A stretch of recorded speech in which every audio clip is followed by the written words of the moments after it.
Listo. Muy buenas noches, mis queridas hermanas de Creadas por Dios de las Damas ACC. Es un gozo, como siempre hemos dicho, de reunirnos una vez más para seguir creciendo juntas en el conocimiento de nuestro Señor y Salvador Jesucristo. También damos una bienvenida muy especial a nuestro querido hermano y maestro Juan Peña, quien nos acompaña esta noche desde el bello país de México, Chihuahua, para compartirnos un tema muy fundamental para todas nosotras: introducción de la hermenéutica. También enviamos un saludo muy especial a los hermanos que verán este programa en diferido a través del canal de YouTube en Radio Entre Cristianos, quienes también nos alegran que puedan ser edificados con esta enseñanza. Así que, no siendo más, con un corazón dispuesto, nuestras mentes abiertas a la dirección del Espíritu Santo, comencemos este precioso tiempo que el Señor nos ha dado, colocándolo en sus manos. Y empezamos en una oración. Les pido entonces que entremos en reverencia a Dios Todopoderoso. Amado Padre, bendito sea usted, digno de suprema alabanza. Le glorificamos, Señor, esta tarde, porque desde por la mañana vemos su misericordia. Gracias, Señor, porque en la noche podemos anunciar su fidelidad, ver su fiel cuidado en el transcurso del día y podernos, Señor, que por su gracia usted nos ha reunido aquí. Es por su gracia, Señor, que estamos aquí. Bendito sea su nombre, Padre mío, pues somos un puñado de mujeres de diferentes naciones, pero unidas en Cristo. Nuestra unión está allí.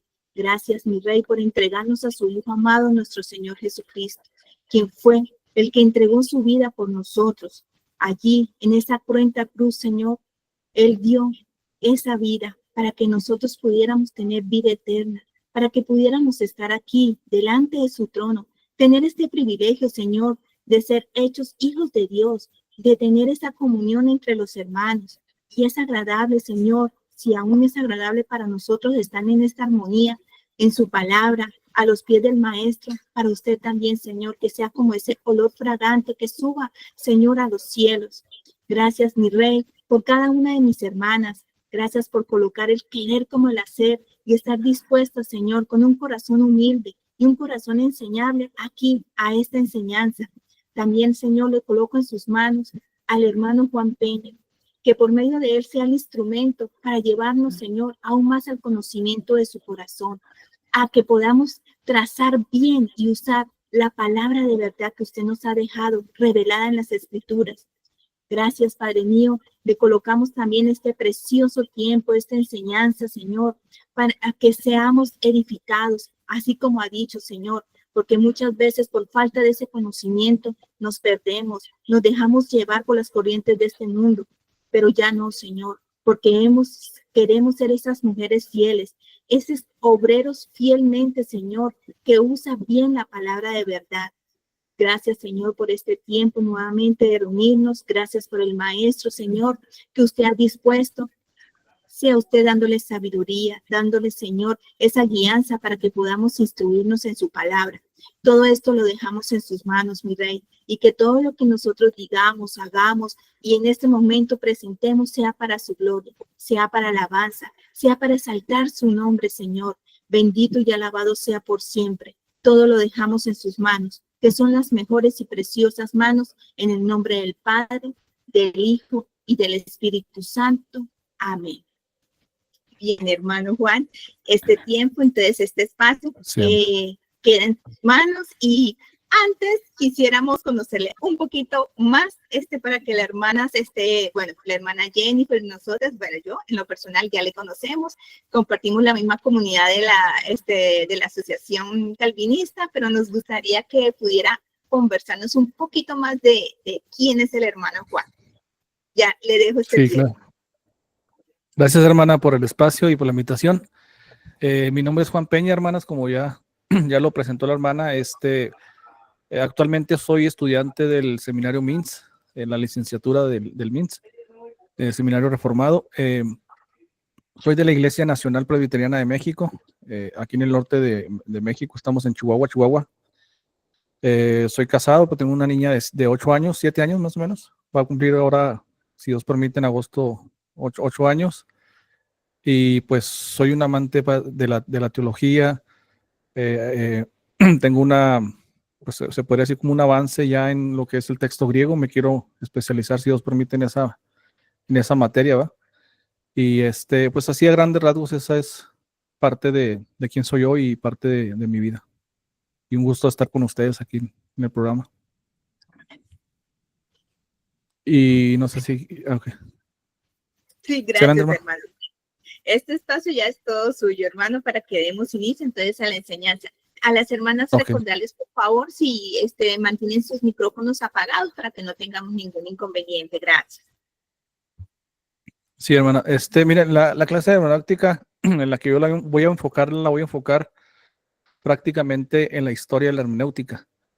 Si Dios permite, ojalá podamos tener una segunda clase y poco a poco ir avanzando en esta materia, ¿va? Yo creo que muchos ya han escuchado alguna vez en su vida o ya se les ha predicado o se les ha enseñado acerca de la hermenéutica. Muchos ya tienen bases, ¿no? de lo que es la hermenéutica. Vuelvo y repito, yo lo voy a enfocar desde la parte histórica. Después, con el tiempo, si Dios permite, pues ya entraremos más a detalle, ¿verdad? A los términos, a los ejemplos, a los métodos específicamente. Y yo considero que también es necesario entender el proceso y el desarrollo a través de los años, a través de las épocas, de cómo se fue desarrollando la hermenéutica, ¿no? Y para esto traigo 6 puntos de manera cronológica, es decir, cómo entendían los judíos palestinos y los helénicos, cómo entendían o cómo era la metodología que ellos usaban para interpretar las escrituras, porque esto no es algo novedoso. Si bien el concepto como hermenéutica se le dio una connotación científica, o sea, con el tiempo, de alguna manera los judíos palestinos ya usaban una especie, un tipo de hermenéutica, ¿no? Entonces, vamos a ver la hermenéutica desde los judíos, vamos a ver la hermenéutica desde los padres de la iglesia, de la temprana época cristiana, que se llamaban los padres de la escuela alejandrina. Y vamos a ver también un poquito acerca de la escuela antioqueña, cuál era el método interpretativo en la época medieval, y llegando hasta la Reforma, ¿no? La Reforma obviamente tiene varias descripciones, pero vamos a ver así de manera general. Y por último vamos a ver el periodo confesionalista, donde surgen obviamente las confesiones, ¿verdad? Así lo voy a tocar de esta forma. Entonces, en cada punto, hermana, o hermana, sí, hermanas, la mayoría son mujeres aquí, ¿verdad? Hermanas, si ustedes quieren, no quiero que sea una exposición nada más donde ustedes sean pasivas, es decir, que ustedes reciban la información y yo nada más estoy hablando. Ahí creo que hay una función de una manita, ¿no? Para que si quieren aportar o si quieren una pregunta en cada uno de los puntos, se pueda interactuar, ¿no? Para no hacerlo así tan monótono la exposición, y que la gente también pueda, las hermanas también puedan opinar. Inclusive puede ser que tengan hasta detalles que a mí se me pasen o elementos que quieran aportar, ¿verdad? Si a lo mejor la hermana, cualquiera de ustedes, a lo mejor ya ha estudiado estos temas y quisiera también enriquecer la exposición, pues todo eso es bienvenido, ¿no? El punto es crecer juntos y que el pueblo de Dios sea edificado mutuamente unos a otros, ¿verdad? Como dice la palabra de Dios. Entonces ahí les hago la invitación para que sean activos y puedan también estar participando, ¿verdad? Acerca de los temas. Ok, entonces empezamos. Bueno, voy a un poquito. Hermano Juan, Sí, hermano. perdón, usted podría después, bueno, eso hacen los profesores después, nos envíen un PDF de lo que usted va a pasar de lo que es en este caso las diapositivas, ¿podría ser? Claro, sí, sin problema.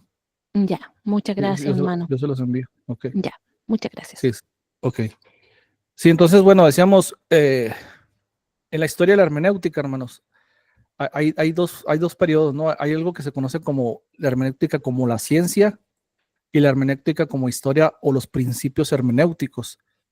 La primera como ciencia, o sea, ya cuando se le empieza a dar como que ese sentido de ciencia, fue en el año 1567, cuando Flavio el Rico intentó por primera vez darle un tratamiento científico a la hermenéutica. Mientras que la segunda, es decir, la historia de los principios hermenéuticos, más o menos está en el inicio de, de la era cristiana, ¿no? Cuando empieza la era cristiana. Entonces, eh, hay que distinguir cuando es científica y cuando es histórica, ¿no? O sea, desde los padres de la iglesia. Entre los judíos de Palestina, hermanos, encontramos a los judíos palestinos. Aquí vamos a poner una diapositiva. Aquí tengo a ver si se ve en pantalla, nomás en mi checo. Si se ve en pantalla, se ve un Sí poco se borroso, ve. pero yo creo que sí es. Ok, déjame, aquí está. Los judíos palestinos, hermano, la palabra de Dios para ellos era infalible, ¿va? Ellos tenían sumo cuidado con las letras de la escritura, ¿va? Ellos tenían la Torá, los libros de los profetas. Cuando los copistas estaban haciendo sus copias, válgame la redundancia, ellos por tenerla en alta estima, la palabra de Dios infalible y divina, pues tenían sumo cuidado en cada letra que ellos estaban copiando, ¿no? De tal manera que si se equivocaban en algo, pues tenían que volver a empezar otra vez a hacer la copia. Ellos consideraban la Biblia infalible, pero veían la ley, es decir, la Torá la veían como superior a los libros, a los libros de los profetas y los agiógrafos. O sea, tenían en alta estima la ley, ¿va? Distinguían el sentido literal, el sentido literal de la ley, ellos le llamaban pesat o pesach, no sé cómo se pronuncia exactamente en hebreo, ¿va? Pero esa es la idea. Y a la exégesis, es decir, a lo que extraían, después vamos a ver que la hermenéutica son las herramientas o los principios para extraer el contenido exacto de los autores, y la exégesis es precisamente lo que tú extraes una vez que aplicas los principios de hermenéutica. Entonces, para los judíos palestinenses, la exégesis, a ellos le llamaban en un documento que se llamaba Misdrach. Ese es lo que extraían, pues, de la ley, ¿no? Esto ellos le llaman el significado oculto y la práctica, es decir, el significado de lo que extraían de la ley y la praxis, o sea, cómo lo iban poniendo en la práctica, ¿va? En su forma de vivir. Obviamente, todos sabemos por la historia de Jesús y los apóstoles que ellos hicieron una exageración en cuanto a esto y empezaron a añadir, obviamente, cosas, ¿verdad? Cosas, porque Jesús le dice a ellos en Marcos 7:14 que ellos añadieron cosas a la palabra de Dios por la tradición de ellos. O sea, hicieron una mala exégesis, ahora sí, como pudiéramos decir, ¿verdad? En los tiempos modernos. ¿Cuál era el defecto de este método, hermanos? Que le daban más peso a la ley oral. O sea, es decir, a pesar de que ellos tenían en alta estima la palabra de Dios, le daban mucho énfasis a la interpretación de los rabinos. O sea, lo que los rabinos interpretaban, ellos lo consideraban casi a la par de lo escrito, ¿no? Que es algo muy parecido a lo que pasa con Roma, ¿no? Que para no variar es simétrico, ¿no? Entonces, eso era el problema de ellos, que le daban ese peso también a la tradición oral y caían en errores, ¿va? En errores de interpretación, porque el mismo Jesús los refuta en esa parte, ¿va? Que hacían un lado la escritura precisamente por sus tradiciones. Tenían el halakha, que era la interpretación legal, es decir, los aspectos legales que tenía la ley, así se le llamaba el halakha. Tenían el midrash, que ya dije yo que, no, el midrash, perdón, el midrash componía de dos formas: el halakha, que era la interpretación legal o el aspecto legal de la ley. Dentro del midrash estaba el hadaj, que era la interpretación libre, homilética e ilustrativa, es decir, como que lo que absorbía, ¿no? O lo que ellos interpretaban libremente. Así se dividía, de esas dos formas se dividía el midrash, o sea, la exégesis que ellos sacaban de la ley. Ahora, los judíos de Alejandría, que muchos ya sabrán que estos hombres son los que tradujeron la Torá, ¿va? al griego. Estos judíos alejandrinos pues eran ahora sí como que los que estaban fuera de la región de Palestina. Y estos hombres obviamente pues eran influenciados por la filosofía de Alejandría, ¿no? Porque acuérdense que en Alejandría los helenísticos se caracterizaban por la filosofía, por la cultura griega. Entonces estos hombres eran influenciados obviamente en su interpretación, ¿va? Ellos cuando hicieron la traducción de la Biblia, se dice que, bueno, esto pertenece al canon, pero se lo voy a dar así como un dato extra. Ellos cuando hicieron la traducción de la Torá, dice Báez Camargo que hicieron un buen trabajo acerca de la ley. O sea, hicieron un excelente trabajo, pero los otros libros pues como que metieron un poquito ahí de su cosecha, ¿no? En la famosa Septuaginta, que es la traducción de los libros, de los libros hebreos, ¿no? Entonces ellos estaban determinados por la filosofía alejandrina. Eso era el lente por el cual ellos interpretaban, ¿no? Era su hermenéutica, era su forma de hacer la interpretación. El fundamento, pues obviamente fue Platón, ¿va?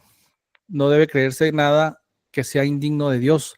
Ese pensamiento de Platón, hermanas, no solamente tuvo influencia en los judíos alejandrinos, posteriormente con la influencia de los judíos, de los padres de la iglesia alejandrinos, como Orígenes de Alejandría y Clemente, también vemos que ese pensamiento platónico de alguna manera también determina su forma de interpretar las escrituras, o sea, venían condicionados con esa idea platónica, ¿va?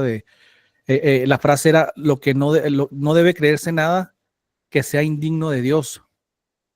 Por eso a veces los padres alejandrinos, cuando por ejemplo veían al Dios airado de la Biblia, o que Dios hacía justicia a las naciones de los otros pueblos, a ellos les escandalizaba esto, hermanas. Decían como que esto no es digno de Dios, ¿verdad?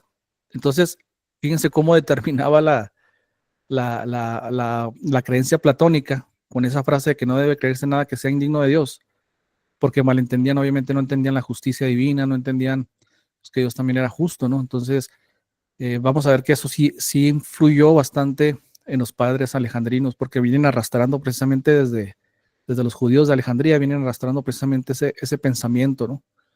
Hasta ese punto, hermanas, ¿sí va quedando claro algún aporte que quieran hacer, todo claro? Sí, está clarísimo. No sé si alguien Ok, quiere hacer algún aporte. todo claro. Entonces, continuamos. Entonces, hermano, eso era en cuanto a los judíos de Alejandría, ¿verdad? Ellos empezaron a alegorizar. Aquí es donde entra la alegorización, ¿verdad? Que vamos a ver mucho en la escuela de los padres de la iglesia de Alejandría, precisamente, ¿verdad? Porque vienen siguiendo esa línea interpretativa. O sea, eso lo muestro yo para que sepan de dónde vienen las ideas, ¿no? De dónde vienen o las formas de interpretar. Entonces, desde ahí, desde los judíos alejandrinos, desde la influencia de Platón y de la filosofía platónica, es que viene esa influencia, ¿va? De interpretar la Biblia. Y hasta en la actualidad, yo creo que tenemos mucha gente que es soloísta bíblica, que por ejemplo, nosotros que la mayoría somos, yo pienso que la mayoría somos calvinistas aquí, ¿no? O me imagino que algunos de otros venimos de ese sistema, ¿no? No todos son calvinistas aquí. La mayoría son calvinistas. Ahí comenta, hermana, Bueno, no todas, no ok, todas, incluso a lo mejor algunas ni siquiera a lo mejor lo saben ya, no saben, pero ok. claro, entonces puede ser. Ok, entonces, bueno, porque el sistema calvinista y agustiniano obviamente tiene cuestiones que hablan de la ira de Dios, de Dios determinando el rumbo de la existencia, de la vida. Entonces, ese tipo de cuestiones a veces suelen alegorizarse. Por eso le decía yo que a veces por eso vemos esa forma de alegorizar ciertos pasajes, como ejemplo cuando dice la Biblia que Dios creó al impío inclusive para el día del juicio, ¿no? O sea, hay varios pasajes, ¿no? Por ejemplo, que Dios está irado con el pecador todos los días. Entonces, es este tipo de versículos para los judíos de Alejandría y para los padres de Alejandría, como ellos decían, como Platón, ¿verdad? Que no se debe creer nada que sea indigno de Dios, pues a veces se tendía precisamente a alegorizar este tipo de pasajes, ¿no? Porque ellos consideraban en su propio razonamiento que no correspondía, ¿no? Al Dios amoroso. Uno de ellos, no sé si recuerdan, Marción de Sinope, llevó este pensamiento al extremo, ¿va? A tal grado de decir que el Dios del Antiguo Testamento era un Dios diferente al del Nuevo Testamento. Y por eso prácticamente dijo, no, pues que yo no veo relación entre el Dios del Antiguo Testamento, lo veo muy iracundo, lo veo muy haciendo juicio a las naciones, destruyendo naciones enteras, etcétera. Dice, y el Dios del Nuevo Testamento yo lo veo como un Dios amoroso. Entonces, Marción de Sinope llevó al extremo, a tal grado de que veía como si fuera un Dios diferente en cada parte, ¿no? Y eso lo menciono porque precisamente de ahí vienen los pensamientos, ¿verdad? Desde los judíos alejandrinos, la forma de alegorizar cosas o sea, lo digo entre comillas, que no fuera digno de Dios, ¿no? O sea, lo que pasa es que ahí pues les faltó, a mi juicio, les faltó un poco más pues, de indagar, ¿no? En esos temas. Ahora saltamos, hermanos, en el tiempo y nos vamos a los padres alejandrinos, ¿va? Que obviamente, pues como ya lo he dicho, ellos venían siguiendo la línea alegórica de los platónicos, de los helénicos. En esta era se caracteriza por lo siguiente: en la era cristiana, y se proliferaba a inicios del siglo III, el platonismo o neoplatonismo. Aquí hay se podría decir una evolución filosófica, ¿no? El neoplatonismo. De hecho, la Trinidad, hermanos, aquí hago un paréntesis.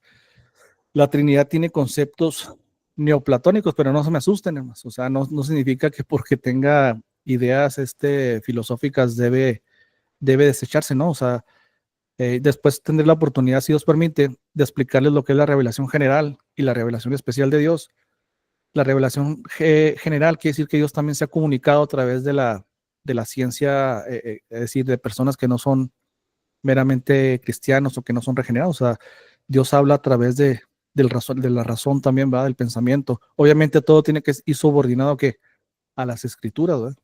O sea, todo el pensamiento filosófico no es malo como tal, pero aquel que está de acuerdo a las escrituras, pues es válido, porque al final de cuentas, pues sabemos que la escritura es la revelación especial, es decir, todo tiene que estar filtrado y ser pasado a través de la máxima autoridad que es la Biblia. Entonces, eh, regresando al tema aquí de los padres alejandrinos, ellos estaban influenciados por el platonismo y por la forma nueva, que era el neoplatonismo, el gnosticismo, junto con la religión judía. Es decir, eso es lo que había en la época, a inicios del siglo III. Estaba la filosofía platónica, la gnóstica y la religión judía. Entonces, estas tres formas o estas tres ideologías o pensamientos convergían, o sea, había convergencia y obviamente influían en el pensamiento de la iglesia, de los padres alejandrinos, ¿no? O sea, todos estos sistemas de pensamiento estaban en la época y sobre todo en la región helenística, ¿no? Entonces, por eso ellos eran influenciados en esos pensamientos, principalmente esos tres pensamientos. Estos grupos, hermanas, influyeron a los cristianos alejandrinos, obviamente, ¿va? Por ejemplo, los estoicos, que era un grupo de los filósofos para ese tiempo. Ellos usaban la hermenéutica para interpretar, por ejemplo, los libros de Homero, que eran famosos para esa época, ¿no? Y hasta ahorita se siguen leyendo la mitología griega de Homero, de Hesíodo. Filón de Alejandría, que también fue un hombre principalmente para traducir la Septuaginta, es decir, la Biblia hebrea al griego, él participó mucho de eso. Obviamente también este hombre pues estaban dentro pues, de esa época, ¿no? Estaban dentro de esa época y obviamente influyeron también el pensamiento de los cristianos alejandrinos en su forma de concebir la metodología de interpretación, ¿verdad? Los representantes cristianos más famosos de esta época, hermanas, yo creo que sí han escuchado hablar de Clemente de Alejandría y de Orígenes, ¿no? De Alejandría. Esos eran los padres más principales, digamos así, de esta escuela. Ellos eran los principales de esta escuela alegórica y obviamente había más, ¿verdad? Pero estos son como que los más sobresalientes, se podría decir, de esa época. Entonces, ellos, al tener la influencia helenística, subordinaban el sentido literal al alegórico. O sea, para ellos era más importante el sentido no literal de los textos, sino que ellos como que decían, el principal o el espiritual, el más importante es el que subyace por debajo del texto literal, ¿verdad? Por eso se le llama la escuela alegórica, porque lo principal que ellos tenían en mente como método era lo alegórico. Para ellos ese era el valor absoluto del pasaje, ¿no? Entonces, vamos a ver cómo para esa misma época, déjame ver si lo tengo aquí en la siguiente diapositiva, casi pegado junto con ellos, ¿no? Contemporáneos a los padres alejandrinos, estaban los padres antioqueños. Esta escuela pues era contraria en el sentido de que ellos veían el método de interpretar literal, es decir, para ellos lo principal era lo literal y no tanto lo alegórico, ¿no? O sea, estos eran contrarios en cuanto a la escuela de interpretación. Por eso se llaman escuelas, ¿cómo se puede decir? Antagónicas en ese sentido, ¿no? La antioqueña enfatizaba lo alegórico y esta enfatizaba lo literal. En esta escuela, hermanos, se dice que fue fundada probablemente por Doroteo y Lucio hacia fines del siglo III, aunque Farrar considera a Dioro primer presbítero de Antioquía y después del año 378 obispo de Tarsis como el verdadero fundador de esta escuela. Eso es un dato nada más de cómo inicia esta escuela, ¿no? Los cristianos representantes o los más representantes de esta escuela literal antioqueña era Teodoro de Mopsuestia y Juan Crisóstomo. Yo creo que sí han escuchado hablar pues, de esos padres, ¿no? Juan Crisóstomo pues era considerado no tan exegeta como Teodoro de Mopsuestia. Teodoro de Mopsuestia era considerado como una mente prodigiosa en el sentido de que pues era muy bueno para la gramática. Inclusive yo me identifico mucho con él porque él empieza a usar la gramática. O sea, él empieza a darle énfasis a lo gramatical para la interpretación. O sea, era un hombre prodigioso en esa área, ¿no? En esa materia. Juan Crisóstomo era un poquito más, era más bueno para la retórica.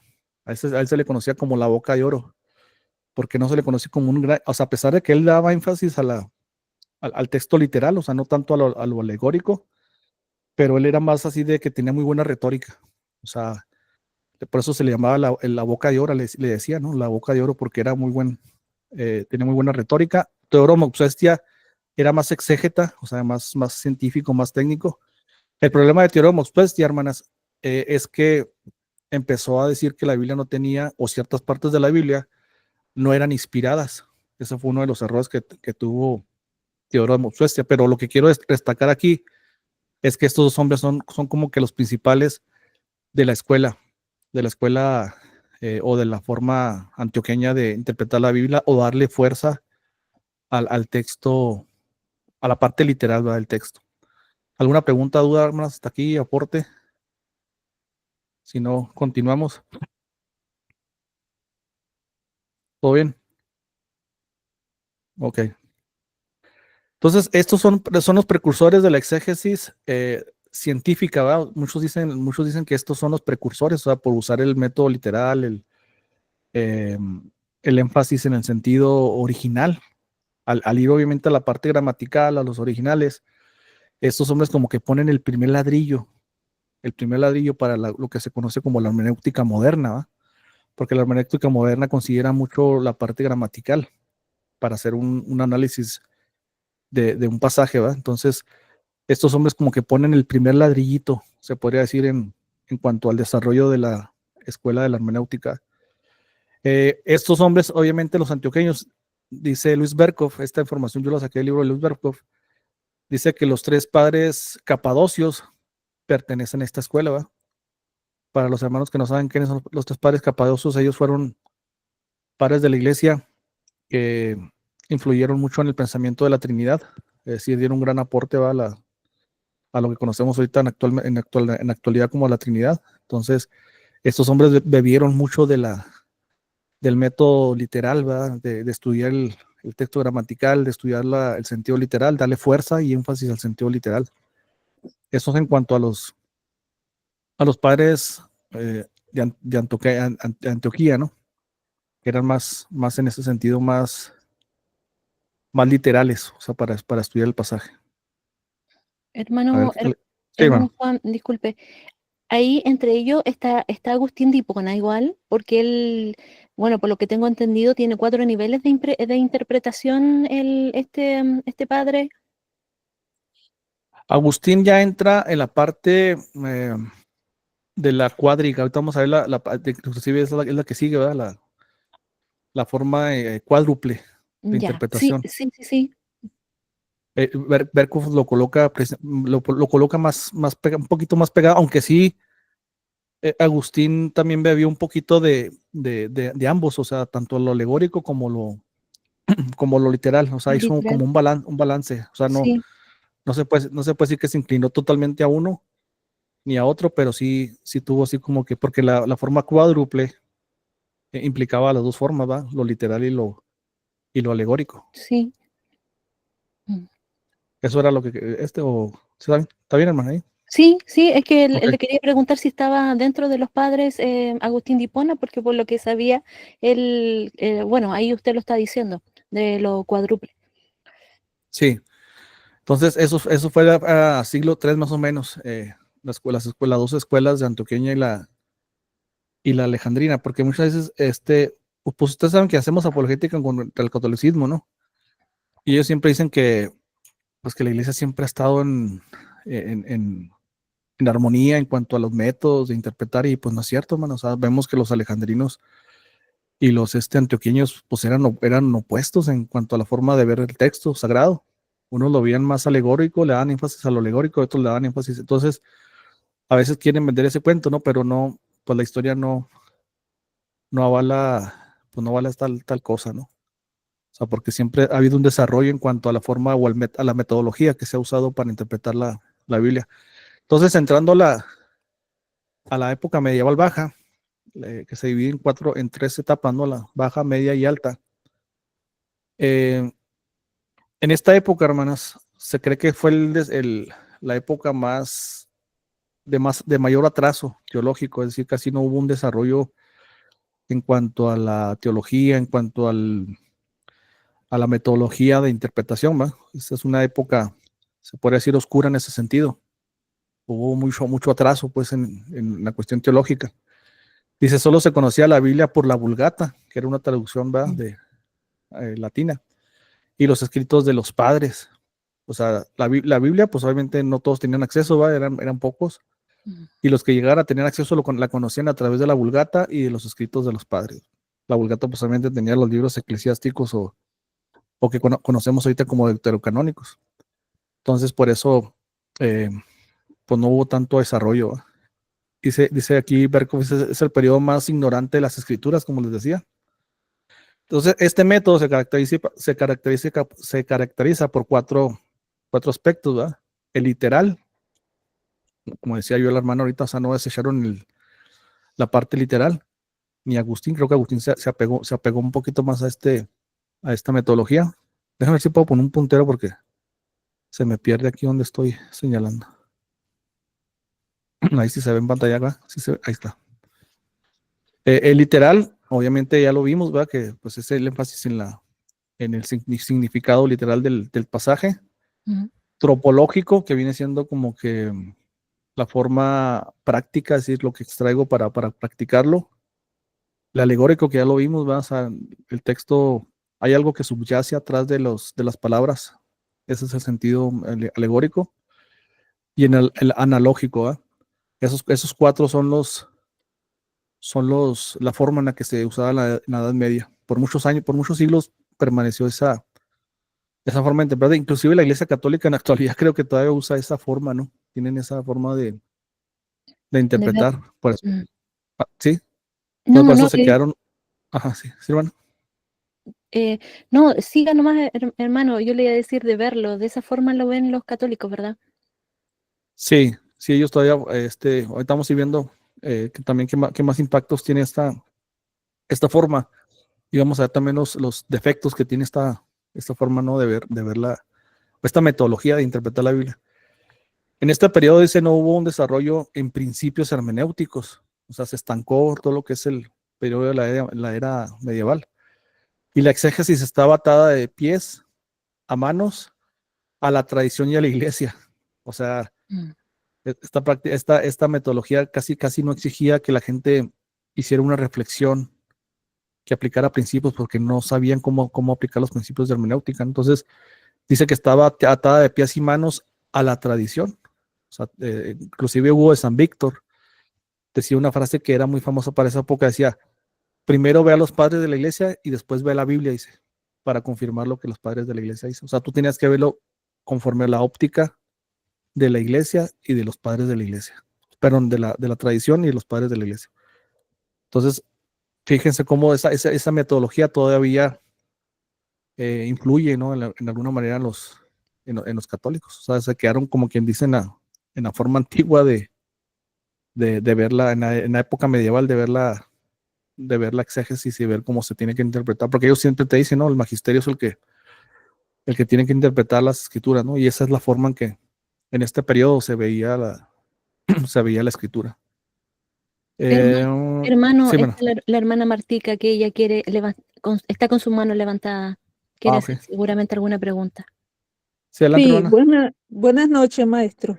No, Buenas noches. solamente quería escribir y anotar esa parte que usted dice. Entonces, se puede decir que los católicos de hoy en día aún están, por decir así, como en ese pasado del tiempo medieval, con sus ritos y con sus formas de interpretar la Biblia. En el sentido de que ellos tienen, o sea, ellos no, ¿cómo le diría? No pueden aplicar principios como lo aplica, por ejemplo, un protestante, un teólogo protestante, ¿no? Que conoce los principios de hermenéutica. Ellos tienen que primero, o sea, tienen que subordinar toda su exégesis bíblica, la tienen que subordinar al magisterio. Y prácticamente esta era la forma que pensaban ellos. O sea, yo tengo que interpretar la Biblia de acuerdo a los padres de la iglesia Mm, y de acuerdo a la iglesia. Por eso ellos siempre leían primero a los padres o sí. leían a la iglesia para poder ir y confirmarlo en la Biblia, no al revés. Nosotros a veces, bueno, ahorita vamos a ver, más adelante vamos a ver que también hay un equilibrio ahí porque también no es tampoco así como que yo solito.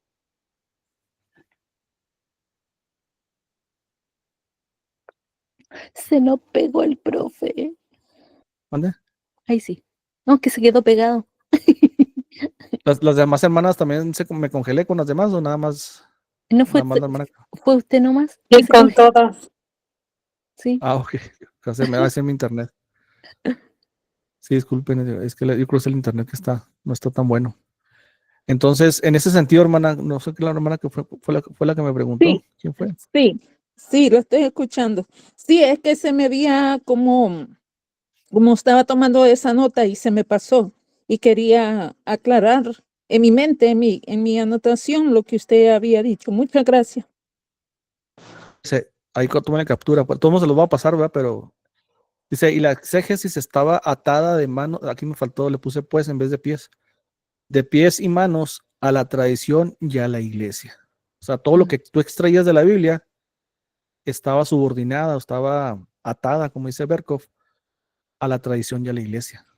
Se fijan que eso no ha cambiado mucho en la cosmovisión católico-romana. Entonces, desde ahí viene esa forma de ver la exégesis, pero también dice que es un atraso hermenéutico porque no se desarrollaron principios de interpretación. Por eso cuando ustedes ven los debates contra católicos, a ellos les cuesta un mundo aplicar principios de hermenéutica. O sea, cuando analizan un pasaje, ellos se fijan, batallan demasiado para ir a la parte gramatical, para ir al análisis de palabras, o sea, para verlo en su contexto. De repente ellos andan citando que el contexto, pero eso es meramente, vamos a ver más adelante, que es meramente metodología reformada, ¿no? Entonces, no, eso más para que vean cómo la época tiene influencia en la hermenéutica, ¿no? Tomás de Aquino y Nicolás de Lira aceptaron en menor o mayor medida el método cuádruple, o sea, ya Tomás de Aquino estamos hablando que ya está más o menos en la escolástica, en el tiempo de la escolástica, ya un poquito más avanzada la Edad Media o alta Edad Media, si no mal recuerdo. Ellos ya están, ya cuando hablamos de Aquino ya estamos hablando un poquito más arriba, ¿verdad? En la cronología del tiempo. Él todavía aceptaba la fórmula cuádruple, pero la cuestionaba en ciertos puntos, o sea, como que ahí ya estaban empezando a reflexionar y a despegarse un poquito de esa atadura, ¿no? Por decirlo así. Siendo el último, o sea, Nicolás de Lira, quien influyó en Lutero, ¿verdad? Aquí ya vamos viendo que Lutero, pues, va empezando a tomar también la metodología de Aquino y de Lira, al quejarse del método místico sobre literal. O sea, este método también, a pesar de que aquí dice que era literal, pues en realidad era más místico, ¿no? Ahí es donde se empiezan a aceptar, al decir místico, se empiezan a aceptar muchos dogmas como la Asunción de María, muchas ideas que el purgatorio, que rayan ya más en el misticismo que en una buena exégesis de la palabra de Dios. Entonces, por eso ya Tomás de Aquino y Nicolás de Lira empiezan a decir como que, oye, pues no todo está así, o sea, no todo se puede encajonar a esa forma, ¿no? A ese método. Entonces, ahí vamos viendo cómo ellos ya pues se van despegando un poco pues, de esa forma, ¿no? De interpretar. ¿Qué pasó aquí? Es que no puedo poner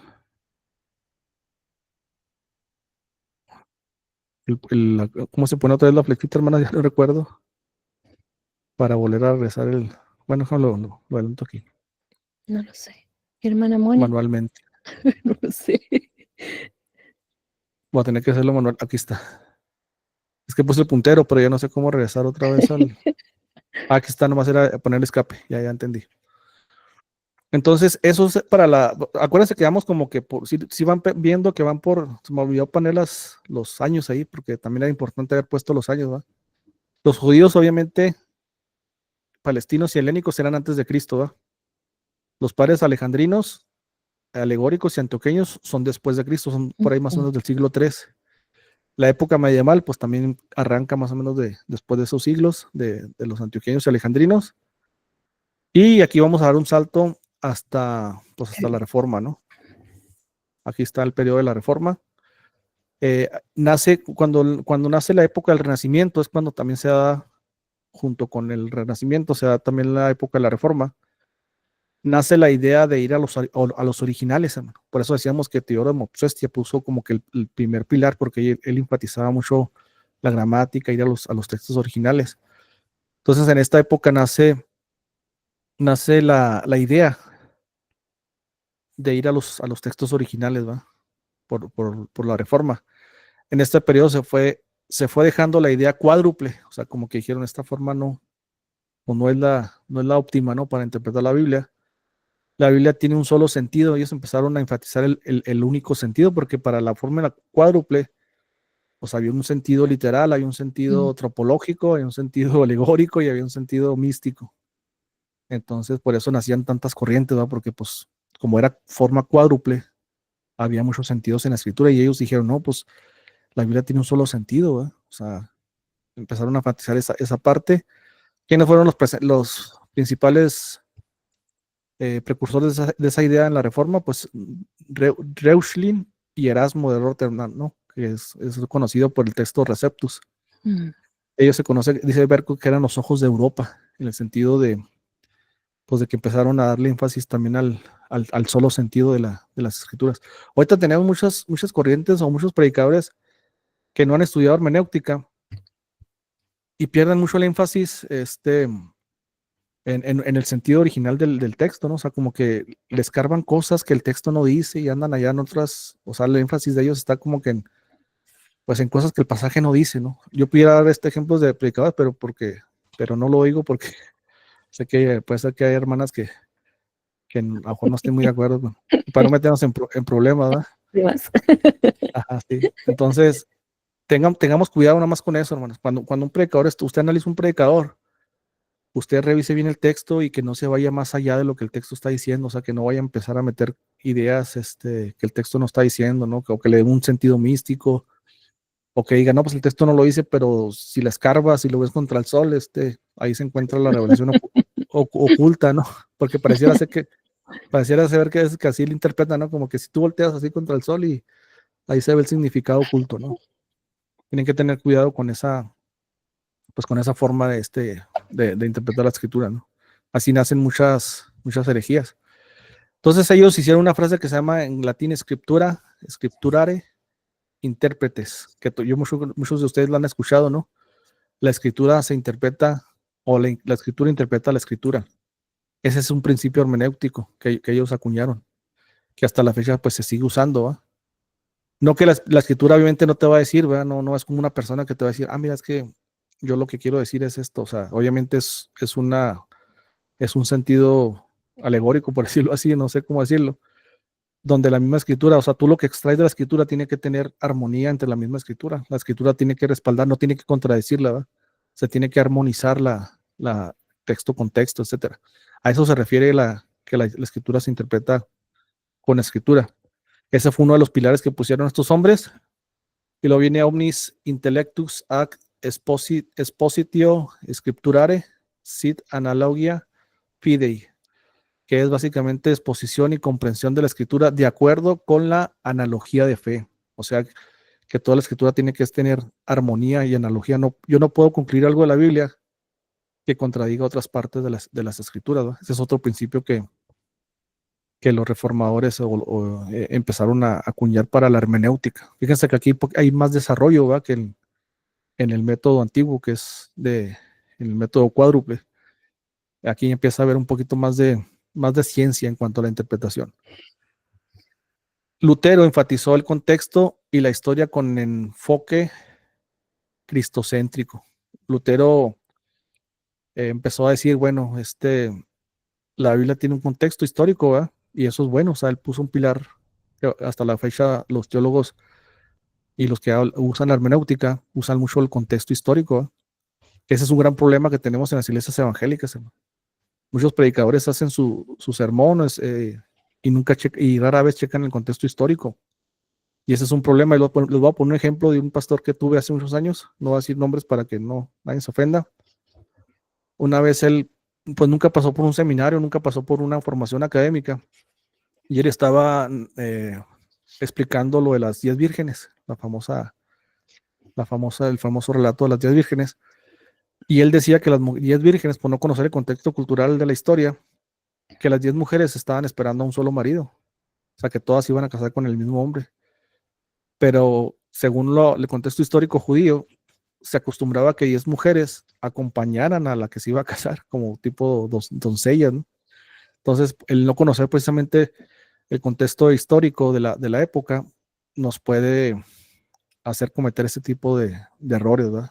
O por ejemplo el caso del nacimiento de Jesús, que mucha gente representa el nacimiento de Jesús con animalitos, porque dice que estaba en un pesebre, entonces la gente empieza a meter animalitos, pero el relato nunca habla de animales. Jesús se quedó en la parte de abajo del aposento, era el aposento alto y era la parte de abajo, era como en la actualidad podemos decir que era una casa de 2 pisos, ¿no?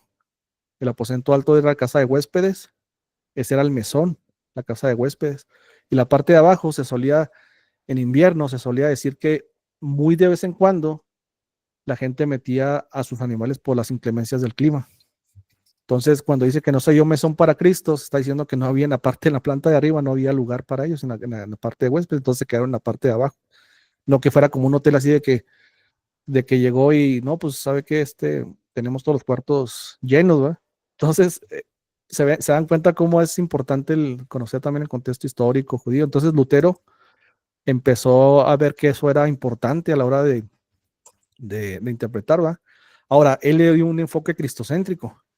O sea, Lutero en cada texto que había en la Biblia dijo, aquí tengo que ver a Cristo. O sea, en cada pasaje. O sea, obviamente, sí la Biblia es cristocéntrica, ¿verdad? No vamos a negar esa parte, pero sabemos que hay textos que, pues, de plano sí no hablan de Cristo. O sea, están hablando, no sé, de otro tema. Y ese fue uno de los, se podría decir, uno de los errores que cometió Lutero en querer ver a Cristo en cada pasaje, ¿no? Que sí es cristocéntrica, vuelvo y repito, pero no, pues tampoco es la forma, ¿verdad? Dice aquí el autor, dice, Roma se quedó estancada en el método cuádruple, es lo que decíamos ahorita, ¿verdad? No hubo un desarrollo, para esta época no hay un desarrollo en cuanto al análisis y la metodología. Ahora llegamos no sé si ahí quedó claro, hermanas, o quieren un aporte, algo. Había un levantamiento de mano. A mí no me llegan las notificaciones. A ver, Perdón, la hermana María tenía la mano levantada. No sé si María tiene alguna duda. ¿Todavía tienes la pregunta, María? Ah, sí, era en el momento cuando él estaba diciendo que iba a dar un ejemplo, pero después dijo que no lo iba a dar porque alguien se podía ofender. Entonces yo le iba a decir que lo diera, pues, porque es importante saberlo, ¿verdad? Por lo menos, o sea, por lo menos yo escuché una que dijo que Juan el profeta se equivocó y que él dio la profecía erradamente y por eso recibió la muerte después de dar la profecía. Entonces yo quería escuchar el ejemplo que iba a decir el hermano para uno estar atento, pues, y saber. Okay. Y ya que uno viene de esas iglesias, pues. Okay. Pues ya que sí, no, pues lo voy a decir, hermana. Hace poco escuchaba, yo no suelo escuchar a este señor que se llama Dante Gebel, que es, pues sabemos que es que tiene mucha gente, ¿no?, que lo sigue. No lo suelo escuchar porque precisamente yo no lo considero una persona que aplique los principios de hermenéutica. O O sea, él alegoriza o hace místico mucho el pasaje. Sí. Y precisamente otra vez dije, no me puse ahí de curioso, a escuchar en la radio, estaba saliendo él. Dije, a ver qué dice, ¿no? Y pues no, ni tarde ni perezoso empezó a hablar de la vez que Jesús manda a sus discípulos por un asno, ¿no? Para él entrar a la entrada triunfal que se le conoce a Cristo, ¿no? Que entra en un pollino. Entonces, el énfasis no es el pollino, el énfasis no es el dueño del burro. O sea, el énfasis del relato es Cristo, ¿no? El rey. Entonces, toda su exposición giró alrededor del burro, giró alrededor de la persona que le prestó a Cristo el burro. Dije, yo quisiera llegar al cielo y preguntarle a la persona que estaba pensando cuando le prestó, o sea, entonces es una forma de perder el enfoque o el Sí. énfasis en los pasajes, ¿no? Empiezas a alegorizar, empiezas a crear una historia romántica sobre el burro y el dueño del burro y pues sí, a lo mejor es fantástica y es entretenida para la gente, ¿va? Pero cristocéntrica, pues no tiene nada de cristocéntrico, o sea, el énfasis no es el burro ni es el dueño del burro, están de acuerdo que pues es Cristo, ¿va? Entonces la Biblia no, este tipo de cuidados tenemos que tener, hermanos. O sea, no desenfocar la Biblia, no ir a otros extremos, no ir a partes donde la Biblia no quiere enfatizar, donde el Espíritu de Dios no quiere enfatizar. Entonces, es una forma romántica, por decirlo así, o novelesca de hacer las predicaciones. Entonces, esa es una de muchas, ¿verdad? Pero no sé si a la hermana María le quedó más o menos ahí entendido. Sí, claro, sí me quedó claro. Sí, bueno, que hay que revisar la palabra de Dios para predicarla bajo un contexto histórico gramatical y hay que estudiarla detenidamente para que cuando nosotros estemos escuchando algún sermón, algún mensaje, entendamos si la persona está en el texto o fuera del contexto o inventando un pretexto, como dice la Exactamente, hermana Monja. exactamente. Entonces, bueno, sí entendí. Sí, Hermano, digo, o sea, un mensaje así podría ser muy atractivo por la forma en la que, o sea, entretenida que está haciendo la novela o el diálogo, ¿no? mm, Pero no se trata, bueno, yo pienso que no se trata de eso, se trata pues, de presentar a Cristo, ¿no? ¿Sí, hermana Carola? no, es que hay algunos que incluso han hecho hablar hasta el burro, po. Exactamente. Sí, se inventan una historia, hasta le ponen nombre, ¿no? El burro, quién sabe qué. ¿Va?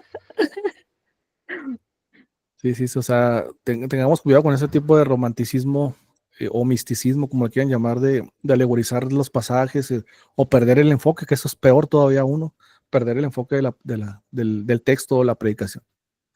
Ahora, en el periodo confesionalista, hermanos, porque ya, Perdón, hermano sí, Juan, hablando ahora de la sola escritura, yo quería saber si hay alguna diferencia con prima escritura. de hecho, ahorita más adelantito voy a tocar esa parte, lo que es prima, sola y solipsismo bíblico, ¿verdad? De hecho, que aquí casi aquí lo vamos a ir viendo indirectamente, pero lo vamos a ir viendo en esta parte, en esta diapositiva, para que vea más o menos cómo es que nace el asunto, ¿no? En el periodo confesionalista, eh, hay varios grupos, ¿no? Que tuvieron ciertos problemas en este periodo, porque algunos rehusaron someter la exégesis a la tradición y a la iglesia, papas y concilios, ¿verdad? Mm, Este, este tipo de grupos eran como más solipsistas, porque a mi ver, a mi juicio, sí está bien desechar la tradición y los concilios hasta cierto punto, ¿va? Cuando estos no se sujetan a las escrituras, pero tampoco ir al extremo de, pues hay que tirar todo, no porque lo dijo Roma, o porque lo dijo la Iglesia Católica, o porque lo dijo Oriente. Hay que dejarlo así a un lado y empezar a redefinir las doctrinas. Eso también es otro extremo pues, que cayeron muchos, ¿no? Dentro de ellos fueron los socinianos. Para esta época los socinianos empezaron pues, a desvincularse de todo, ¿no? O sea, empezaron inclusive a racionalizar las escrituras. Pues acá abajo viene. Entonces, estos grupos se fueron, como que dijeron, vamos a desprendernos de la tradición totalmente y de la iglesia, de los concilios. La reforma no, la reforma hizo un equilibrio, ¿va? O sea, dijo, bueno, en los concilios también se trataron temas cristológicos, hay temas que fueron aporte para la iglesia, entonces eso los respetamos como un desarrollo eclesiástico, pero porque las escrituras pues lo validan, no lo contradicen, ¿no? Dice, tentados a caer en confesiones de cada denominación, dice, esto se conoce como dogmatismo, hermano. Por eso tiene que haber un equilibrio. Tiene que haber un equilibrio entre el dogmatismo y el biblicismo. ¿Qué es el dogmatismo? Por ejemplo, yo soy confesional por ser presbiteriano, ¿eh? Tenemos confesiones. Pero yo podría caer en el dogmatismo, decir, creo los dogmas de la iglesia o las confesiones porque así me lo imponen o así me lo enseñan. Pero mi conciencia no sabe ni por qué llegaron a esas conclusiones. Eso sería dogmatismo. ¿A quién le pasa mucho eso? Pues a los amigos católicos, ¿no? O sea, a veces no saben ni por qué llegaron a esa conclusión, pero dicen, no, pues es que la iglesia sí lo presenta y lo enseña. Eso se le conoce como dogmatismo. Entonces, para esta época empezaron a haber confesiones en cada estado, ¿no? En cada país tenían, no, pues que la confesión belga, que la confesión holandesa, que la confesión de Londres, que la confesión de tal país. Y la gente a veces se volvía confesionalista, es decir, en el sentido de que yo abrazo mi confesión y desecho a los demás, pero yo ni siquiera sé cómo llegaron a esa confesión. A eso se le llama dogmatismo, ¿eh? El otro extremo, hermanos, es el biblicismo. El biblicismo es aquella postura que es todo lo contrario al dogmatismo. O sea, yo solito, individualmente, yo y mi Biblia empezamos a interpretar y a ver qué nos dice el Espíritu de Dios y empiezo a definir doctrinas. Ese es otro extremo, hermanos. O sea, tenemos que hacer un balance entre la confesión y el biblicismo, ¿no? Para no caer precisamente en esos errores de esos extremos, pues. Acuérdense que los extremos por lo general son dañinos, ¿no? Entonces, en esta época fueron tentados a caer en las confesiones, pero de cada quien de su denominación, ¿va? Sin analizar, sin pensar por qué se creía una cosa y por qué se creía la otra. Eso fue el periodo confesionalista. Era de las confesiones, obviamente, ¿va? Era un pleito entre confesiones. Esto pues trajo división protestante, ¿va? Trajo división que hasta la fecha pues sigue siendo marcada hasta cierto punto, ¿no? Con las denominaciones históricas que, no, pues esto es de una confesión. Las que no son confesionales en la actualidad, de todos modos, aunque no sean confesionales, todos modos beben de alguna de las confesiones que se hicieron acá, protestantes históricas. Algunas que dicen, no, pues yo agarro nada más esta parte, yo agarro esta parte de estos y yo agarro esta parte de estos, ¿no? De alguna manera también siguen, aunque no lo digan que son confesionales, siguen agarrando partes de las confesiones históricas, ¿no? La exégesis quedó cautiva a cada denominación, ¿ve? Este periodo también pues pasó lo mismo que con Roma, o sea, que cada denominación como que veían su confesión como infalible, como, pues esta es la verdadera, ¿no? Esta es la buena. Y se estancó un poquito el asunto de la hermenéutica y la exégesis, ¿no? En esa parte. Las escuelas representantes principales eran la de Socinio. Estos socinianos, déjame ver aquí, tenía el dato de ellos. Creo que estos daban mucho énfasis a razonar las escrituras, ¿no? O sea, razonaban demasiado las escrituras. Todo lo que no fuera razonable, pues lo empezaban a desechar, ¿no? Porque están bajo la época también donde está ¿cómo se dice? El razonamiento, o sea, que todo tiene que ser pasado por el razonamiento, ¿no? Déjame ver aquí. Si hay una pregunta más en lo que busco aquí la información. O un aporte que quieran hacer. ¿Era como una doctrina considerada herética los socianicismos, algo así? Socianianismo, sí, era más considerada como herética por la mayoría de las iglesias. Sí, ellos trajeron mucho, o sea, trajeron muchas doctrinas heréticas. Ellos sí destaparon muchas doctrinas heréticas.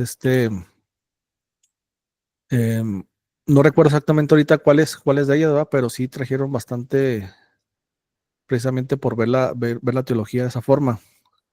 Aquí están los socinianos. Es el supuesto de que la Biblia debe ser interpretada de modo racional. Sí, estos eran los racionalistas, ¿no? O mejor dicho, en armonía con la razón. O sea, todo lo que no fuera razonable para estos hombres, pues era de desechar, ¿no? ¿Qué se imaginan ustedes al pensar de esa forma? ¿Qué tipo de doctrinas históricas creen que hayan desechado por meter toda la razón? ¿A alguien le salta a la mente alguna de las doctrinas históricas? ¿Puede ser trinitaria? ¿Lo que es La trinitario? Trinidad, Sí, exactamente la Trinidad. La unión hipostática de Cristo, ¿verdad? sí, sí. Que Cristo pudiera tener dos naturalezas, era algo que se escapaba de la razón. Entonces, por eso ellos desecharon precisamente eh, esas cuestiones, porque todo lo querían racionalizar y cayeron a esos extremos. Ahorita tenemos grupos, ¿verdad? Socinianos, no se hacen llamar socinianos como tal, pero van a las escrituras. Ahorita, si usted se mete en TikTok, hay mucha gente atacando la Trinidad, hay Mm, mucha gente atacando la naturaleza de Cristo. ¿Por qué? Porque se les hace irrazonable, o sea, no se les hace razonable, perdón, un Dios trino, o sea, no se les hace razonable que Dios coexista en tres personas, ¿no? Tenemos a los unicitarios también que de alguna manera también pues beben ¿cómo se dice? De este método, ¿no? De los socinianos. Tenemos a Consejus, este era un teólogo holandés, ¿verdad? El método de interpretación más común de su época consideraba que aquellos que trataban a la Biblia como una colección de textos que apoyaban ciertas doctrinas no hacía justicia a la escritura como un todo orgánico, cuyas partes se habían típicamente relacionadas unas a las otras. Insistía en que el intérprete debía estudiar cada pasaje a la luz de su contexto. O sea, en eso pues un punto bueno, ¿va? El pensamiento principal del libro y el propósito del autor. Eso es lo que proponía Consejo, que eso es un principio de la hermenéutica, ¿va? Ir al contexto, al pensamiento del autor, el original, el propósito de la carta, ¿va? Que mucha gente no analiza eso cuando estudia la Biblia, no analizan qué tipo de literatura estás leyendo, si es una carta epistolar.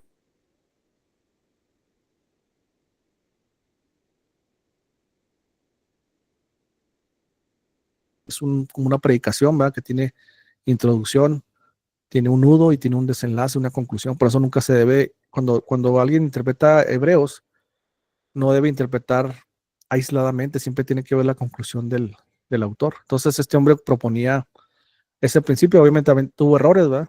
Pero proponía ese principio de que hay que respetar el propósito del autor, ¿verdad? De para qué fue escrita su carta, etcétera.